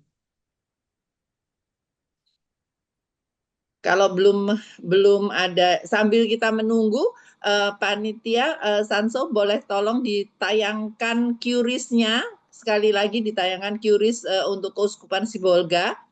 Barangkali Bapak, Ibu, adik-adik, saudara-saudari ada yang tergerak hati untuk bisa segera masuk ke QRIS ini untuk Keuskupan Sibolga, silakan. Jadi kalau kita tidak bisa datang ke sana membantu Romo Purwo dan Bapak Uskup di Sibolga secara langsung, tapi setidaknya ini bisa meringankan beban penderitaan saudara-saudara kita yang ada di Sibolga. Karena memang dampaknya sungguh luar biasa. Silahkan QRIS-nya bisa ada di layar, bisa silahkan di capture. Kalau belum sempat bisa nanti nggak apa-apa, sekarang di capture dulu sambil kalau ada yang ingin ditanyakan kepada Romo Purwo ataupun Romo Ferry. Sambil Tadi seperti Bu Wiwi, seperti saya sampaikan, saya menulis nomor WA saya. Jadi untuk teman-teman yang mau mempelajari dan melihat data secara lebih lengkap lagi, silahkan WA langsung kepada saya. Asal menyebut nama dan dari mana, nanti saya kirim. Baik. Sudah ditulis ya Romo di ruang chat ya. Ini nomor teleponnya. Itu Romo Ferry menyediakan bahan-bahan yang sangat lengkap. Saya sendiri juga sering sekali dikirimi bahan-bahan Romo Ferry sehingga banyak sekali yang bisa kita pelajari tentang lingkungan hidup ini. Jadi seperti yang Romo Ferry tadi katakan, kita coba mulai habitus baru gitu ya Romo Ferry ya, secara pribadi dulu. Bagaimana kita bisa mencintai bumi kita ini, lebih mencintai sesama, seperti tadi 7 poin yang disampaikan oleh Romo Ferry, pemikiran Bapak Suci kita, Paus Fransiskus. Sambil menunggu pertanyaan, kalau ada yang ditanyakan, kita masih ada satu narasumber lagi, yaitu Rektor Unika Atmajaya, Profesor Yuda Taruna, yang akan membagikan juga, sharing juga tentang apa yang sudah dilakukan oleh Atmajaya di Sibolga, yang tadi sudah sempat disinggung juga oleh Romo Purwo. Beberapa dokter membantu ke Sibolga. Tidak ada yang bertanya ini. Iya, kalau sambil menunggu pertanyaan mungkin kita persilahkan dulu. Oh, ini ada Noel, Romo Ferry, silahkan, ada pertanyaan dari Noel. Romo Ferry bisa langsung Ya, membacanya, Romo? ya. Ya, Ya, saya silakan. sudah membaca dari Noah bagaimana cara yang paling konkret menyadarkan generasi muda agar memiliki persepsi bahwa alam bukanlah komoditas dan dampak dari ketidakpedulian terhadap ekologi. Sifatnya tertunda dan bertahap bahkan dalam jangka waktu lama baru dirasakan. Jadi jawabannya hanya ada satu, yaitu memang edukasi ya. Tapi ini edukasi ini berjalannya sangat panjang ya. Jadi menyadarkan bahwa apapun pilihan kita ya, misalnya termasuk pilihan-pilihan nanti studi, pilihan pekerjaan itu ikut menentukan masa depan bumi. Nah, tapi edukasi ini tidak cukup, harus juga ada aksi nyata ya. Aksi nyata aja tidak cukup, harus juga ada advokasi bahkan sampai tingkat pemerintahan ya. Jadi kalau kita memang misalnya bekerja di suatu wilayah tertentu ya, sejauh mana kita juga tidak menunggu sampai bencana terjadi, tapi kita juga ada langkah antisipatif ya, mempelajari bagaimana sih kondisi alam di sekitar kita itu, dan bagaimana kita mencegah itu supaya tidak terjadi ya. Semasif apa hutan-hutan di sekitar kita digunduli dan di apa, sehingga memang kalau kapan saja terjadi hujan kita akan mengalami bencana kembali ya. Jadi sebetulnya langkah-langkah ini sudah banyak dilakukan, Saudara Noah. Jadi hampir semua lembaga pendidikan, komunitas religius juga sudah melakukan. Tapi berkali-kali Paus dalam Laudato Si mengatakan tidak cukup pertobatan individual, tapi harus pertobatan global, komunal. Artinya bersama pemerintah. Maka kalau kita mau mencegah ini terjadi kembali sekali lagi, kita juga harus ada di dunia ekonomi, di dunia, kalau saya bekerja di tambang emas, di perkebunan sawit, di macam-macam begitu ya. Apakah saya hanya sekedar membabat hutan atau saya juga sungguh menjaga supaya alam tidak rusak lewat kegiatan ekonomi saya? Kalau saya bekerja di pemerintahan, apakah saya juga menjaga ya berapa persen yang masih boleh dibawa ke tambang, perkebunan, atau mana yang harus dijaga yang tidak boleh disentuh dan sebagainya. Kalau kita bekerja di media juga mungkin kita harus terus-menerus menyampaikan bahwa ini loh, kalau kita membiarkan ini semua eksploitasi alam akan rusak gitu. Jadi memang sekali lagi Saudara Noel, tentu saja edukasi yang harus dilakukan. Terima kasih Bu Wiwi dan Saudara Noel. Baik, terima kasih Malam, Bu Ferry. Wiwi. Iya, silakan. Oh iya, ya saya nggak menyalakan video ya, Bu Wiwi ya, karena sinyalnya jelek. Ini Prof Yuda ya. Ya, Prof Yuda, selamat malam. Ya, sehat semuanya. Iya. Ada Romo Silakan, Purwo, Prof. Romo Ferry. Ya. Selamat malam, Pak Yuda. Ya, malam. Izin Romo, saya nggak menyalakan video. Ya, ya tadi terima kasih saya mendengarkan semua segala inspiratif, tentunya keprihatinan kita terhadap yang bencana di Sibolga begitu ya. Karena saya diminta sharing begitu ya. Tadi saya setuju banget bahwa memang karena Universitas Majaya kan sebagai satu universitas tentu tugasnya bukan hanya masalah pengumpulan dana ataupun mengirimkan tim gitu, tetapi harus yang lebih jauh dan jangka panjang. Tadi PR-nya banyak gitu ya, bukan hanya edukasi tetapi bagaimana mendorong mahasiswa juga edukasi menjadi aksi, dan bahkan mungkin dalam konteks seorang pendidik itu ya mungkin levelnya harus sampai ke advokasi sebenarnya gitu ya. Nah, dalam konteks Sibolga juga sama, ini satu pembelajaran berharga begitu ya, betapa pentingnya kalau yang saya boleh tarik adalah koordinasi gitu ya, baik koordinasi di internal maupun eksternal gitu ya. Bersyukur saya punya teman, sahabat Romo Freddy gitu, di Caritas gitu ya. Jadi kita selalu sebelum bencana itu sebenarnya belajar di Sukabumi waktu itu ya, dan di tempat lain gitu. Tapi memang Sibolga ini satu bencana yang jauh lebih besar dari itu begitu ya, dan kita belajar bersama gitu ya, koordinasi dalam konteks misalnya soal pengumpulan dana gitu ya. Sebenarnya tidak sederhana itu di Indonesia ya. Berniat baik pun juga nggak mudah begitu ya. Jadi artinya kita butuh teman. Jadi kita satu pintu waktu itu lewat Caritas gitu ya. Termasuk juga koordinasi dalam pengiriman tim begitu ya. Pengiriman tim juga kadang-kadang koordinasi internal karena melibatkan lintas disiplin ya. Psikologi dan di teman-teman di kedokteran misalnya yang berangkat khususnya dalam status emergensi gitu ya, itu pun butuh pembelajaran sama-sama dalam konteks koordinasinya gitu ya.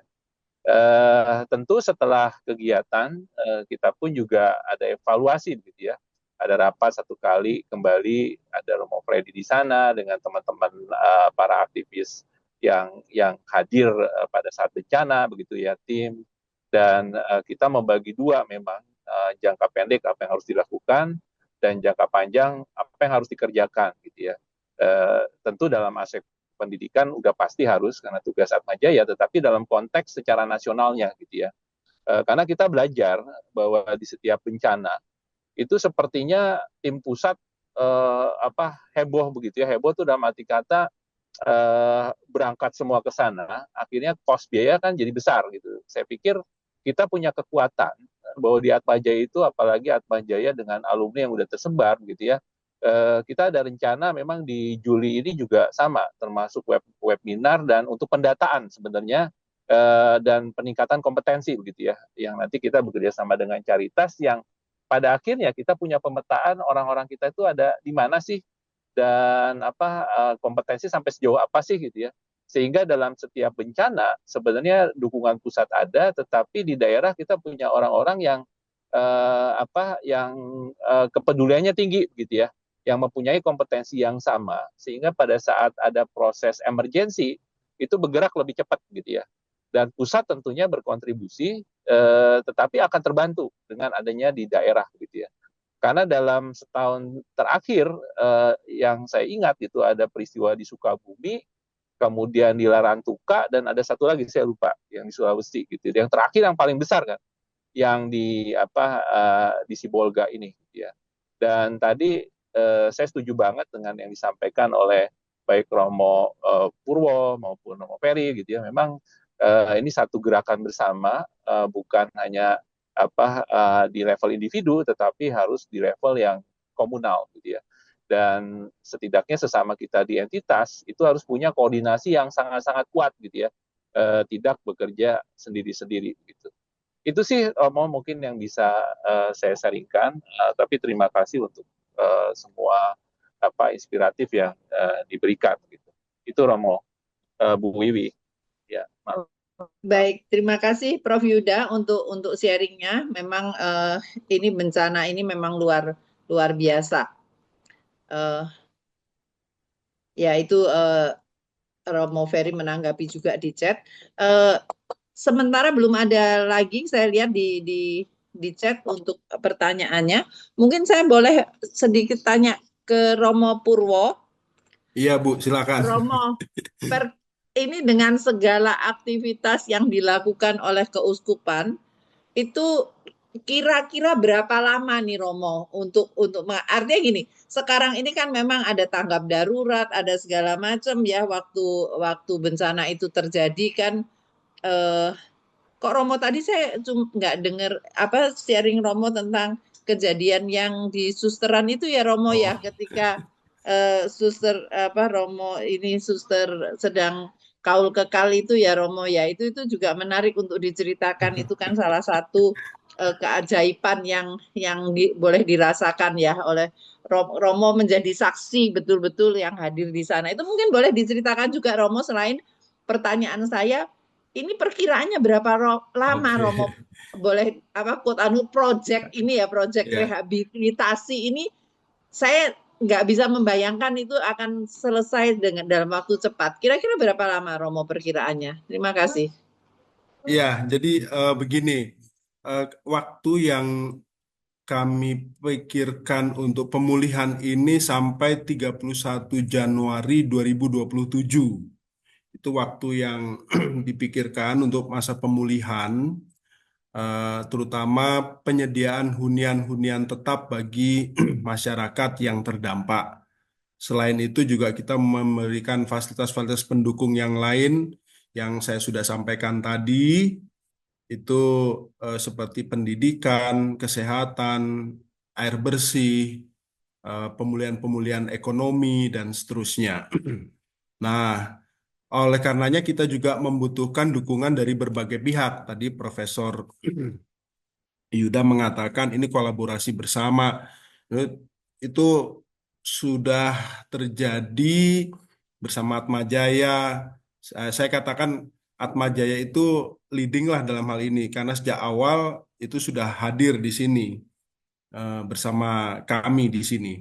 Nah, yang lainnya sedang kami bahas karena ada yang spesialis untuk hunian tetap itu dari Caritas, tapi ada hal-hal lain yang bersama Keuskupan Sibolga, Ordo Kapusin, tarekat religius yang ada di sini, karena kamilah yang tinggal di sini, yang memahami situasi, baik dalam konteks untuk umat Katolik maupun juga untuk masyarakat umum yang terdampak, karena situasinya memang kami alami sendiri, maka bersama-sama dengan pemerintah daerah setempat, kami berupaya untuk mencoba mencari solusi jangka pendek, jangka panjang. Nah, ini kan sekarang kesulitannya adalah kalau dari pemerintah pusat misalnya dana yang sampai sekarang mungkin masih tersendat sehingga proses yang harusnya template-nya sudah berjalan tapi tidak bisa diselesaikan tepat waktu.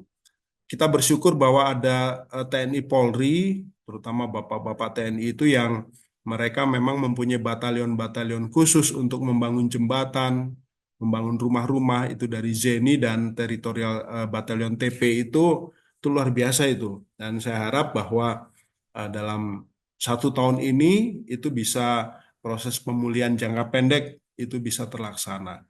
Nah, tentang kejadian tanggal 25 November itu persis ada sebuah bukit di depan biara OSF yang pada saat itu mereka mau mengadakan kaul kekal. 25 November adalah hari raya bagi OSF itu Bunda Elizabeth, dan disitulah mereka ada 6 suster mau kaul kekal. Nah, jam 9 mau kaul kekal, tapi karena hujan deras dan banjir di mana-mana, saya minta digeser jam 10 karena saya yang memimpin. Waktu itu Bapak Uskup sedang sakit dalam perawatan di Medan. Nah, kemudian jam 9 itu bukit yang di depan biara sustra itu runtuh. Waduh, itu udah luar biasa lah. Sudah nggak tahu seperti apa dilukiskan. Misalnya mau dibatalkan, semua sudah kumpul di situ. Tidak dibatalkan, kenyataannya seperti itu. Akhirnya saya putuskan misa tetap berjalan. Tapi setelah itu, semuanya langsung kembali ke biara untuk eh, melakukan apa yang bisa dilakukan, menyelamatkan barang-barang itu yang ada di dalam biara, apa namanya, arsip-arsip penting dan sebagainya. Dan entah ini sebuah keajaiban atau apa mujizat ya, itu eh, lumpur atau longsoran berhenti di depan pintu biara, depan gerbang biara, karena ada 2 pohon melintang, pohon-pohon besar itu, batang besar itu, sehingga kayu semua longsoran tertahan di situ. Kalau tidak ada 2 batang kayu besar itu, pohon itu, biara pasti sudah juga kena longsoran, sudah hancur pastinya. Ya, saya kira ini mujizat yang Tuhan berikan pada para suster OSF Sibolga yang pada waktu itu sedang melaksanakan perayaan kaul kekal untuk 6 susternya. Sampai kemarin saya masih eh, naik ke bukit itu karena di situ ada sumber mata air yang tidak pernah surut, tidak pernah hilang, dan berharap supaya bencana ini segera berakhir karena kalau hujan itu sudah bahasa Jawanya kita gulung koming lah, nggak tahu lagi mau apa lagi. Kalau udah hujan tuh udah was-was semua, semuanya udah was-was, sudah lihat kapan air naik, kapan banjir lagi itu datang. Itu menjadi suatu kecemasan tersendiri untuk masyarakat, untuk kami. Terakhir itu Pak Danrem itu eh, waktu cerita sama saya itu mau berbes mili, dia sebenarnya sudah, dia bilang, aduh Romo, yang sudah kita lakukan semuanya sia-sia karena banjir lagi. Ya Pak, bagaimana lagi lah, namanya bencana.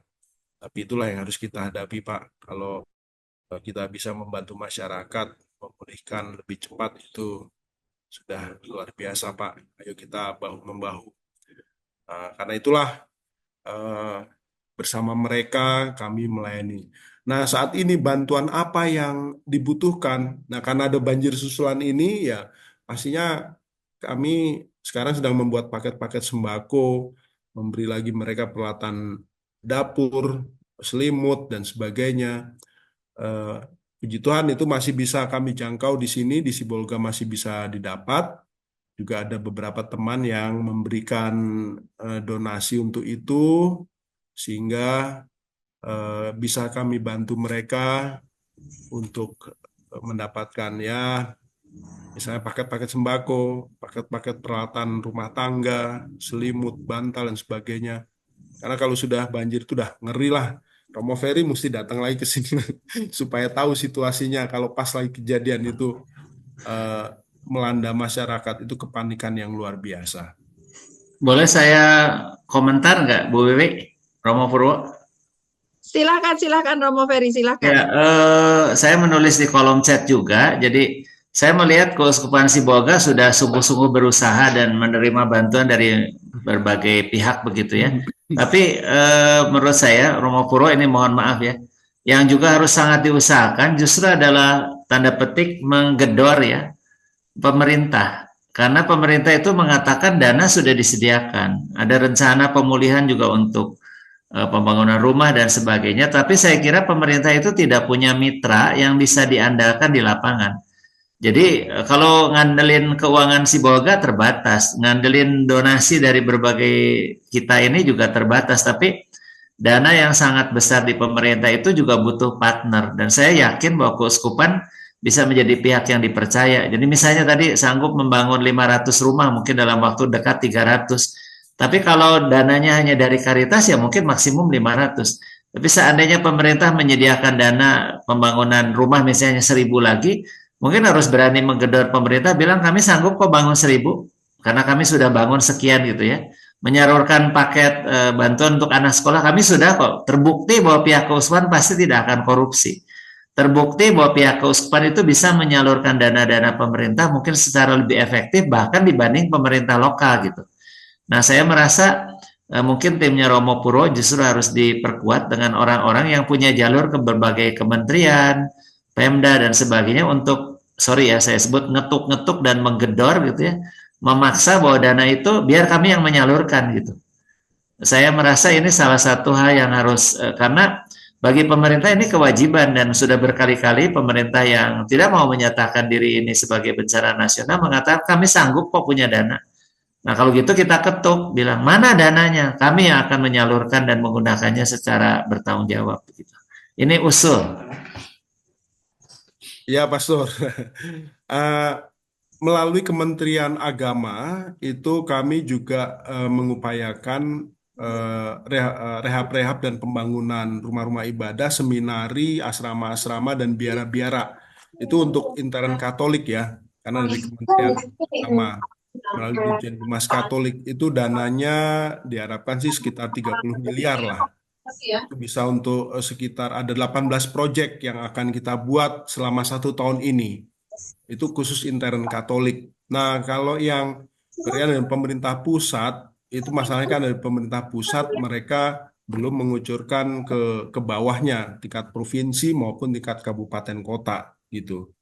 Nah, mungkin dari pemirsa dari relasi Bumi Sara yang juga bisa menghubungkan antara berbagai kantong ya di pemerintah pusat dengan di daerah ya. Jadi ngetuk-ngetuk di Jakarta supaya dananya segera turun ke Sibolga gitu.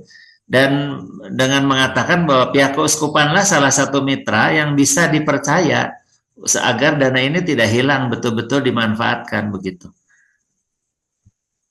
Nah, jadi sebagai contoh misalnya pembangunan unit-unit rumah hunian tetap itu bisa di apple to apple ya, 60 juta sama-sama 60 juta, tapi kualitas yang kami bangun ini bagus, luar biasa. Mereka Ya, percaya. jadi minta Romo, misalnya minta 60 miliar misalnya untuk membangun rumah, kalau kami dikasih 60 juta hasilnya jauh lebih bagus Ya. gitu, daripada dikerjakan oleh kontraktor yang aba-aba yang malah dikorupsi lagi gitu Romo. Iya, ada juga yang rumah hunian tetap itu ya nggak lebih dari seperti maaf ya kandang ayam itu juga kita ketawa aja. 60 juta juga itu kan, Iya. uangnya kan hilang itu Romo. Nah jadi menurut saya saat ini justru Ya. gereja bisa tampil sebagai mitra pemerintah yang terpercaya. Nah, sementara ini kami bersama TNI. TNI itu lebih mau diajak kerja gitu loh, dan mereka tidak tidak apa mata duitan lah. Seperti itu. Jadi semua sekolah-sekolah itu dibersihkan oleh TNI pakai eskavator, pakai bulldozer, dan kami tidak mengeluarkan biaya sepeser pun. Karena TNI juga dapat dana kok mereka untuk bekerja. Kasarnya kan Pak Prabowo bilang semua yang kerja juga harus dikasih makan, dikasih Ya, gaji, bahkan segala macam. Jadi manfaatkan. Memang nggak bisa ya, harus sendiri, nggak bisa. betul Pak Sur. Romo Purwo, ada pertanyaan ini dari Hilda, ada di Ya. chat sebenarnya. Apakah menurut Romo pemerintah sudah mengusahakan secara maksimal pemulihan di Sibolga ini? Dan jika belum, apa yang perlu ditingkatkan peran pemerintah di sini? Itu tadi terkait juga dengan yang usulan Romo Ferry tadi untuk ngetuk-ngetuk. Biasanya sih Romo Purwo ini paling jago kalau untuk soal ngetuk-ngetuk. Silakan Romo. Ya, jadi gini, proses sejak tanggal 25 November sampai Januari sebenarnya sudah progresnya itu sudah luar biasa. Saya akui itu pemerintah itu luar biasa kerjanya. PUPR dari tingkat pusat, provinsi maupun kabupaten itu kerja luar biasa. Tapi apa yang mereka kerjakan sama 2 bulan itu Hancur banjir hancur lagi. lagi. Waduh, itu juga mereka juga geleng-geleng kepala. Jadi Bupati Masinton Pasaribu nangis lagi tuh. ya, jadi Pak Sekdanya juga waktu itu ketemu, aduh Pastor gila lah, inilah saya nggak sanggup lagi nih kalau udah begini nih. Kita udah kerja keras tapi ya eh, udah luar biasa. Nah, ini ada dari Pak Barnabas nih, silakan. Pak Barnabas, Bu Wiwi ada dari Pak Barnabas ini. Mau bicara itu Pak Barnabas, Bu Wiwi. Oh, dari Pak Kasianus Telombanua, Ketua Panitia, ya, silakan Pak Baik, Kasianus. baik. Selamat malam Romo. Yahowu, Horas, Yahowu, Joshua. Romo Ferry, Bejua-jua. selamat malam. Bu Wiwi izin menyampaikan sesuatu. eh Romo Ferry dan Romo Purwo, sampai 3 bulan begini kan berita tentang Sibolga Tapanuli itu tidak pernah tampil lagi dalam mass media, dalam koran, dalam TV, nggak pernah lagi. Itu barangkali salah satu penyebab orang berprasangka menduga bahwa udah selesai penanganan di Sibolga, Tapanuli Tengah. Saya alami sendiri, kebetulan Ikatan Keluarga Katolik Sumatera Utara itu sekarang ini mengadakan penggalangan dana untuk Tapanuli, untuk Keuskupan Sibolga. Ketika saya berkunjung ke beberapa teman atau instansi di Jakarta, mereka malah heran, kan sudah selesai, Pak. Karena tidak pernah diberitakan lagi tentang Tapanuli. Saya katakan tidak. Untunglah saya dengan 3 orang bersama 3 orang teman pernah turun ke sana. Ya, Romo Purwo juga melihat kami ada 4 hari di sana dan kami videokan itu dan itu yang saya perlihatkan kepada relasi atau teman atau siapa yang saya minta bantuan untuk Tapanuli Tengah. Baru mereka kaget Romo Ferry. Oh ternyata belum selesai ya? Oh belum. Nah ini persoalan. Kenapa ya tidak pernah lagi diberitakan tentang Sibolga atau Tapanuli Tengah itu? Masih lama, Pak. Masih lama. Masih sekian tahun ke depan. Ya, jadi saya mau teruskan dulu Romo. Melalui kesempatan ini juga kami memberitahukan, menginformasikan bahwa Ikatan Keluarga Katolik Sumatera Utara itu pada tanggal 8 Maret nanti hari Minggu akan mengadakan charity night di Wisma Samadhi Kalender. Nah, sementara itu sudah banyak teman, saudara yang membantu untuk mendonasi. Barangkali di ruang ini ada saudara keluarga yang mau juga membantu, boleh bergabung dengan kami nanti di Samadhi di tanggal 8 Maret 2026 untuk penggalangan dana yang dihadiri sendiri oleh nanti Monsinyur Anton, Kuskup Bandung, dan juga Monsinyur Cornelius Sipayung dari Medan, dan beberapa pastor dari Sibolga. Nah, ini yang pertanyaan pertama sekali, kenapa ya nggak pernah di blow up lagi berita tentang ini? Ini dia. Maka orang tidak tahu bahwa ternyata Sibolga itu, Tapanuli itu belum selesai. Ini Romo, terima kasih Romo Purwo dan Ya, Romo Ferry dan Bu Wi. Terima kasih. Terima kasih Pak, terima kasih perhatiannya tuh Romo Purwo. Mesti betul-betul atur stamina ini Romo, karena masih 1 tahun lagi Romo ininya. ya. Jadi tidak hanya fisik tapi juga mental tentu akan sangat luar 1 biasa. tahun pun belum selesai, Bu. Masih Tidak, panjang itu. betul. Makanya justru itu Ya. Romo Ferry ini kan harus seperti maraton, jaga stamina, endurance-nya harus tangguh betul-betul nih Romo Purwo sebagai Ya, koordinatornya. iya. Jadi begini, eh, saya manggilnya biasanya Ama Michelle. Ama Michelle. Eh, 3 hari lalu itu Gubernur Sumatera Utara datang lagi, kemudian juga Ibu Titi yang mantan istrinya Prabowo, Pak Presiden itu juga datang, semua pejabat-pejabat Kapolri juga datang gitu ya. Karena memang kejadian yang tanggal 12 dan tanggal 16 itu meluluh lantakan lagi, seolah-olah mengembalikan lagi pada titik nol gitu loh. Jadi apa yang sudah diperbuat. Jadi kalau misalnya sekarang eh, sama Michelle mau ke Hamente udah nggak bisa lagi karena itu udah putus gitu ya. Terus ya ke Hutana Bolon itu juga penuh lagi dengan lumpur-lumpur dan kayu-kayu lagi. Jadi ada satu fase di mana mereka juga mengalami putus asa, baik masyarakatnya maupun juga pihak pemerintah, aparat TNI Polri yang selama ini sudah bekerja begitu luar biasa.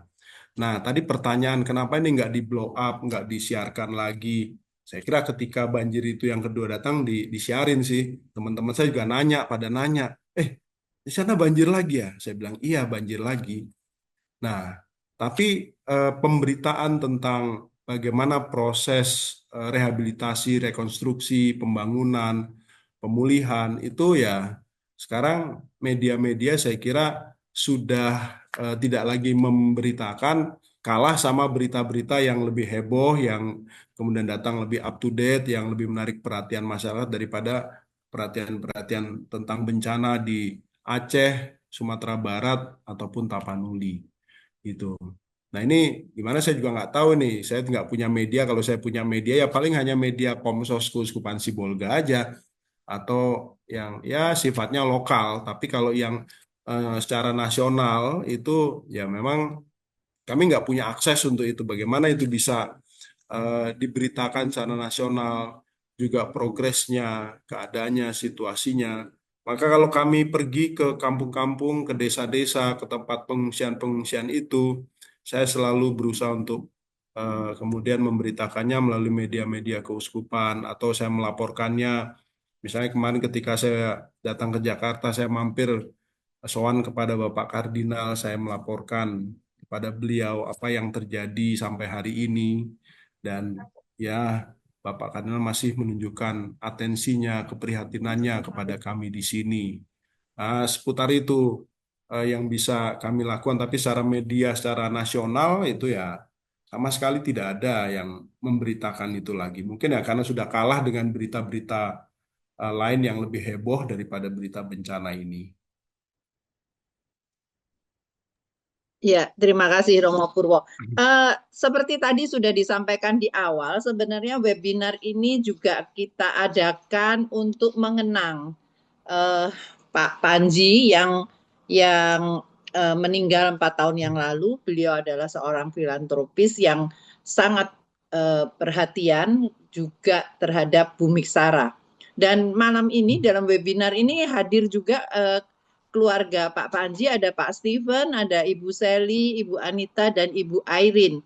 Selamat malam Bapak Ibu sekalian. Kalau boleh Ping, mungkin open mic, mungkin Pak Steven atau Ibu Sally atau Ibu Anita atau Ibu Airin ingin menyampaikan sesuatu. Oh bisa ya. Nanti saya mau bicara ya.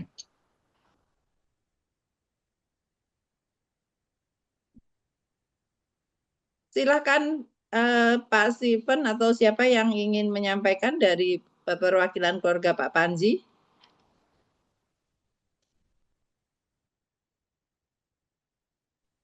Halo, selamat malam. Selamat malam Pak Steven, silahkan. Ya, saya Stephen Panji, perwakilan dari keluarga almarhum Papa Wanji. Saya mengucapkan terima kasih atas kesempatan yang diberikan pada webinar ini untuk memperingati meninggalnya almarhum Papa saya 4 tahun yang lalu. Saya rasa seminar ini sangat berguna untuk mengetahui keadaan bencana yang terjadi di Sibolga, Tapanuli, dan kami keluarga juga akan berusaha untuk melakukan yang sebaik mungkin untuk turut berpartisipasi. Saya rasa cukup begitu aja. Terima kasih atas kesempatan yang diberikan pada kami. Terima kasih. Terima kasih Pak Steven, terima kasih banyak untuk ini ya.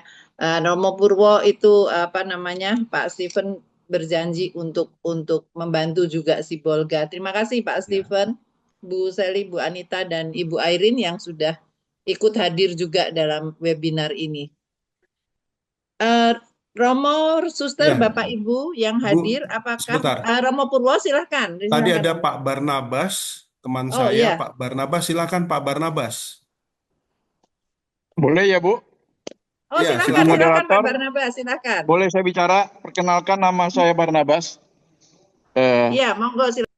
Orang Nias, tapi terlalu banyak lah cinta saya kepada Keuskupan Sibolga ini. Ya, selamat malam Pak Berni. Sama Romo saya ini rambutnya sudah tambah putih ini. Ya kan? Kasihan saya. Tapi gimana? Saya hanya urut dada saja. Karena kalau saya ke Nias, ke Sibolga selalu bersama dengan Romo. Jadi begini,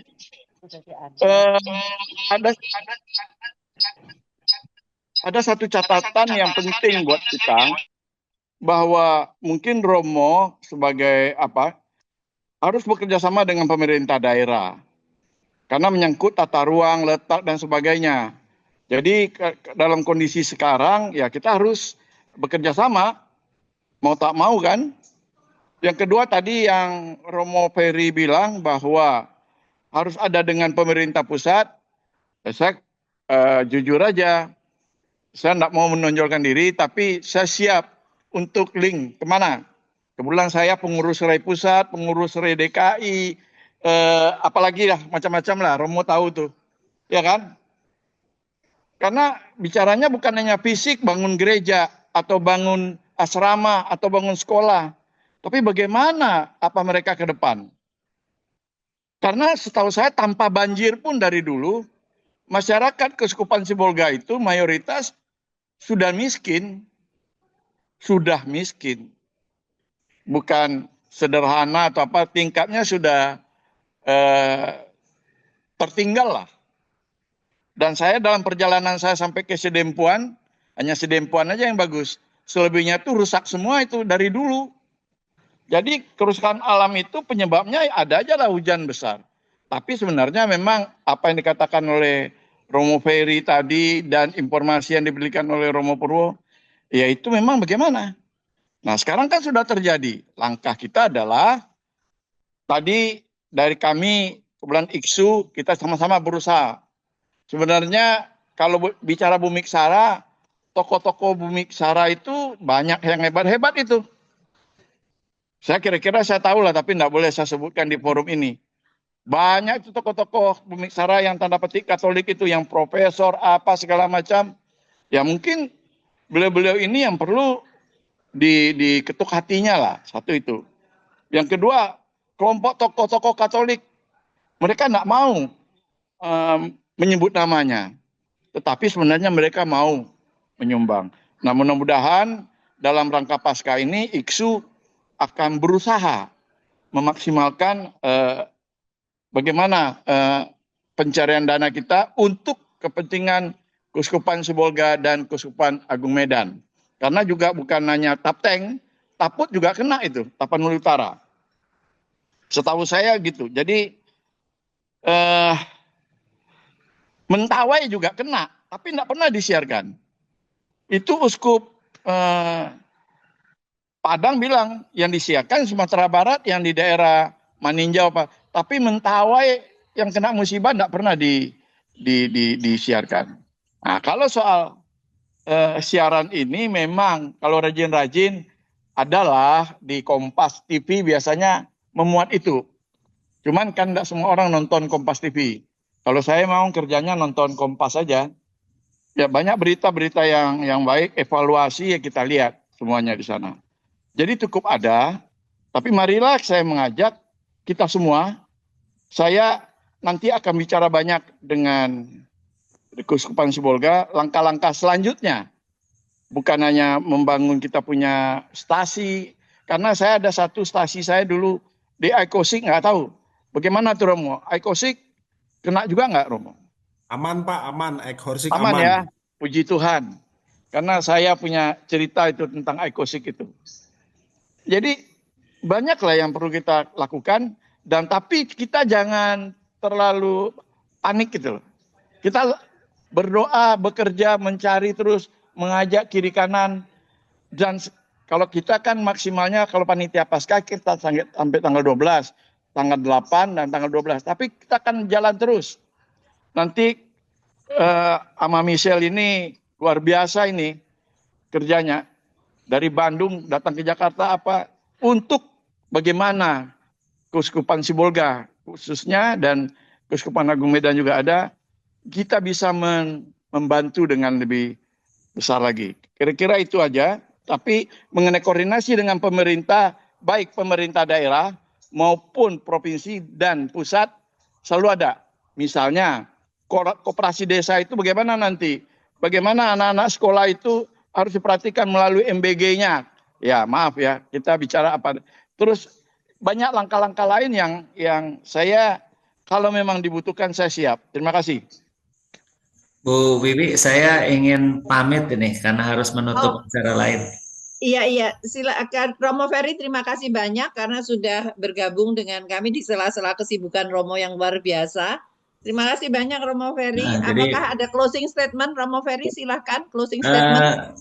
Saya berharap orang seperti Pak Barnabas dengan Ama Mise ini di cloning dan diperbanyak untuk membantu Romo Purwo. Iya Romo, makasih Romo. Karena Romo Purwo tidak mungkin dibiarkan sendiri. Saya melihat skalanya gila-gilaan nih. Kalau saya jadi Romo Purwo juga mungkin udah putus asa gitu. Tapi Romo Purwo masih bisa ketawaan ya.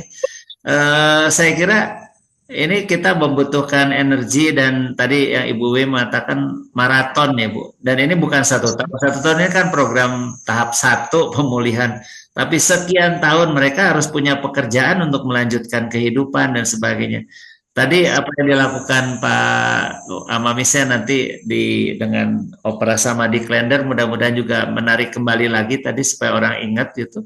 Tapi yang dilakukan Pak Barnabas saya kira sangat penting ya dengan Pemda Kabupaten, Provinsi sampai pusat melakukan koordinasi agar dana-dana yang sebetulnya ada oleh pemerintah ada Romo. Itu kan belum turun karena pemerintah juga bingung mau dikasih ke siapa, dulu misalnya waktu di tsunami Aceh itu Ray itu bikin puluhan ribu rumah itu Ray dengan berbagai menggerakkan kontraktor, sebagian bahkan bukan dana pemerintah, sumbangan dari para pengusaha properti dan sebagainya. Betul. Nah, dan jadi nggak mungkin lokal yang menyelesaikan, memang harus ada bantuan nasional ini.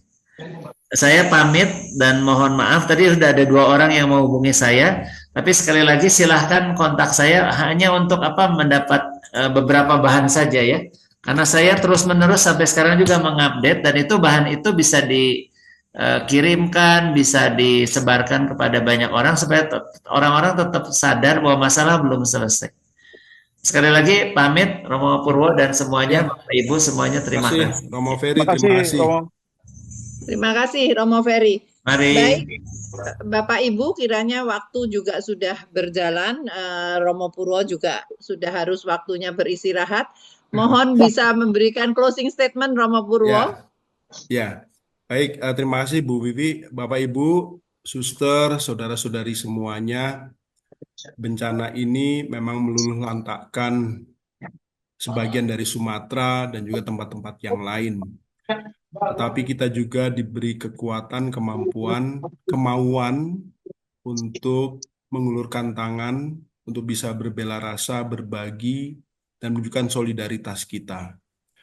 Apapun yang kita berikan, seperti kata Mother Teresa, Ibu Teresa dari Kalkuta, apapun yang kita berikan, meskipun itu kecil, tapi berikanlah dengan cinta yang besar, maka akan membawa dampak yang begitu luar biasa. Mari kita memberi dengan hati, dengan cinta yang besar, agar setiap orang yang mengalami kasih Tuhan, sungguh-sungguh juga bisa meneruskan dan melanjutkan kehidupan, agar mereka juga dapat menjadi rahmat dan berkat bagi sesama. Terima kasih untuk semuanya, terima kasih untuk Bu Miksara, terima kasih untuk Bu Wiwi, Profesor Yuda, dan semuanya, Rektor Atmajaya. Nitip pesan Pak Rektor, mohon ada beasiswa untuk anak-anak yang terdampak, yang sekarang sudah kelas 3 SMA, supaya bisa kuliah. Saya sudah minta ke Unpar, sudah dapat. Sekarang tinggal ke Terima Atmajaya nih. kasih Romo Mudah-mudahan ke Purwo, Atmajaya terima dapat kasih nih, Profesor Bapak Yuda ya. Ibu semua Ya. yang Siap, sudah Romo. Nanti kita Ya, berkontak, Romo. ya. ya terima kasih Prof Yuda. Sudah lama nih nggak ketemu sama Prof Yuda nih.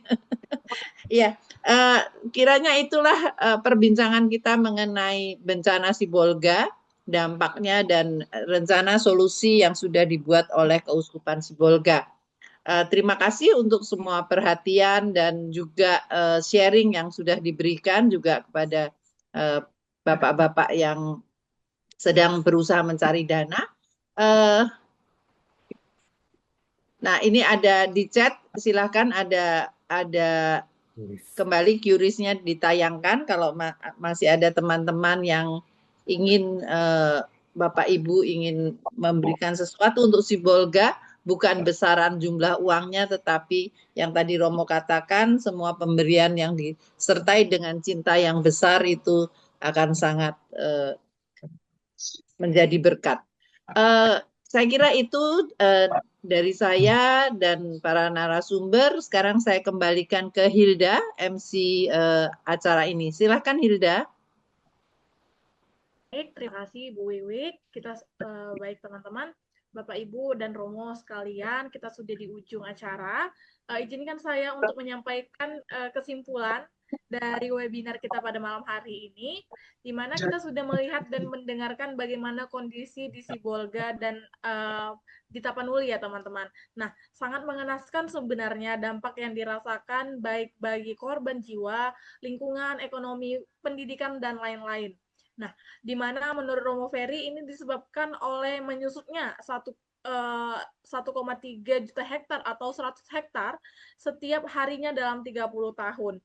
Nah, yang bisa kita lakukan selama saat ini adalah edukasi, aksi, dan advokasi serta gerakan. Untuk itu, saat ini apabila Bapak Ibu yang ingin memberi donasi, kami menyediakan nomor rekening atau KRIS yang ditujukan langsung kepada Keuskupan Sibolga, di mana donasi ini digunakan untuk membangun hunian dan juga fasilitas yang dibutuhkan kepada teman-teman yang terdampak bencana. Kemudian, oleh sebab itu, untuk menutup acara hari ini, saudara-saudara terkasih dalam Kristus, malam ini kita tidak hanya berbicara tentang bencana, tetapi juga harapan, solidaritas, dan juga iman yang bekerja dalam kasih. Semoga melalui seminar ini, kita semakin diteguhkan untuk menjadi pribadi-pribadi yang peduli, tanggap, dan berani mengambil bagian dalam pemulihan yang berkelanjutan. Oleh sebab itu, sebagaimana semangat yang ditanamkan oleh Bapak Panji Wijaksana, yaitu personal social responsibility, yang kiranya kita terus menjadi terang dan garam di dunia, begitu. Akhir kata, saya mewakili panitia mengucapkan terima kasih kepada para narasumber, moderator, dan seluruh peserta yang telah mengikuti acara ini dengan penuh perhatian. Sampai jumpa dalam kegiatan Bu Miksara selanjutnya. Selamat malam dan Tuhan memberkati kita semua. Terima kasih.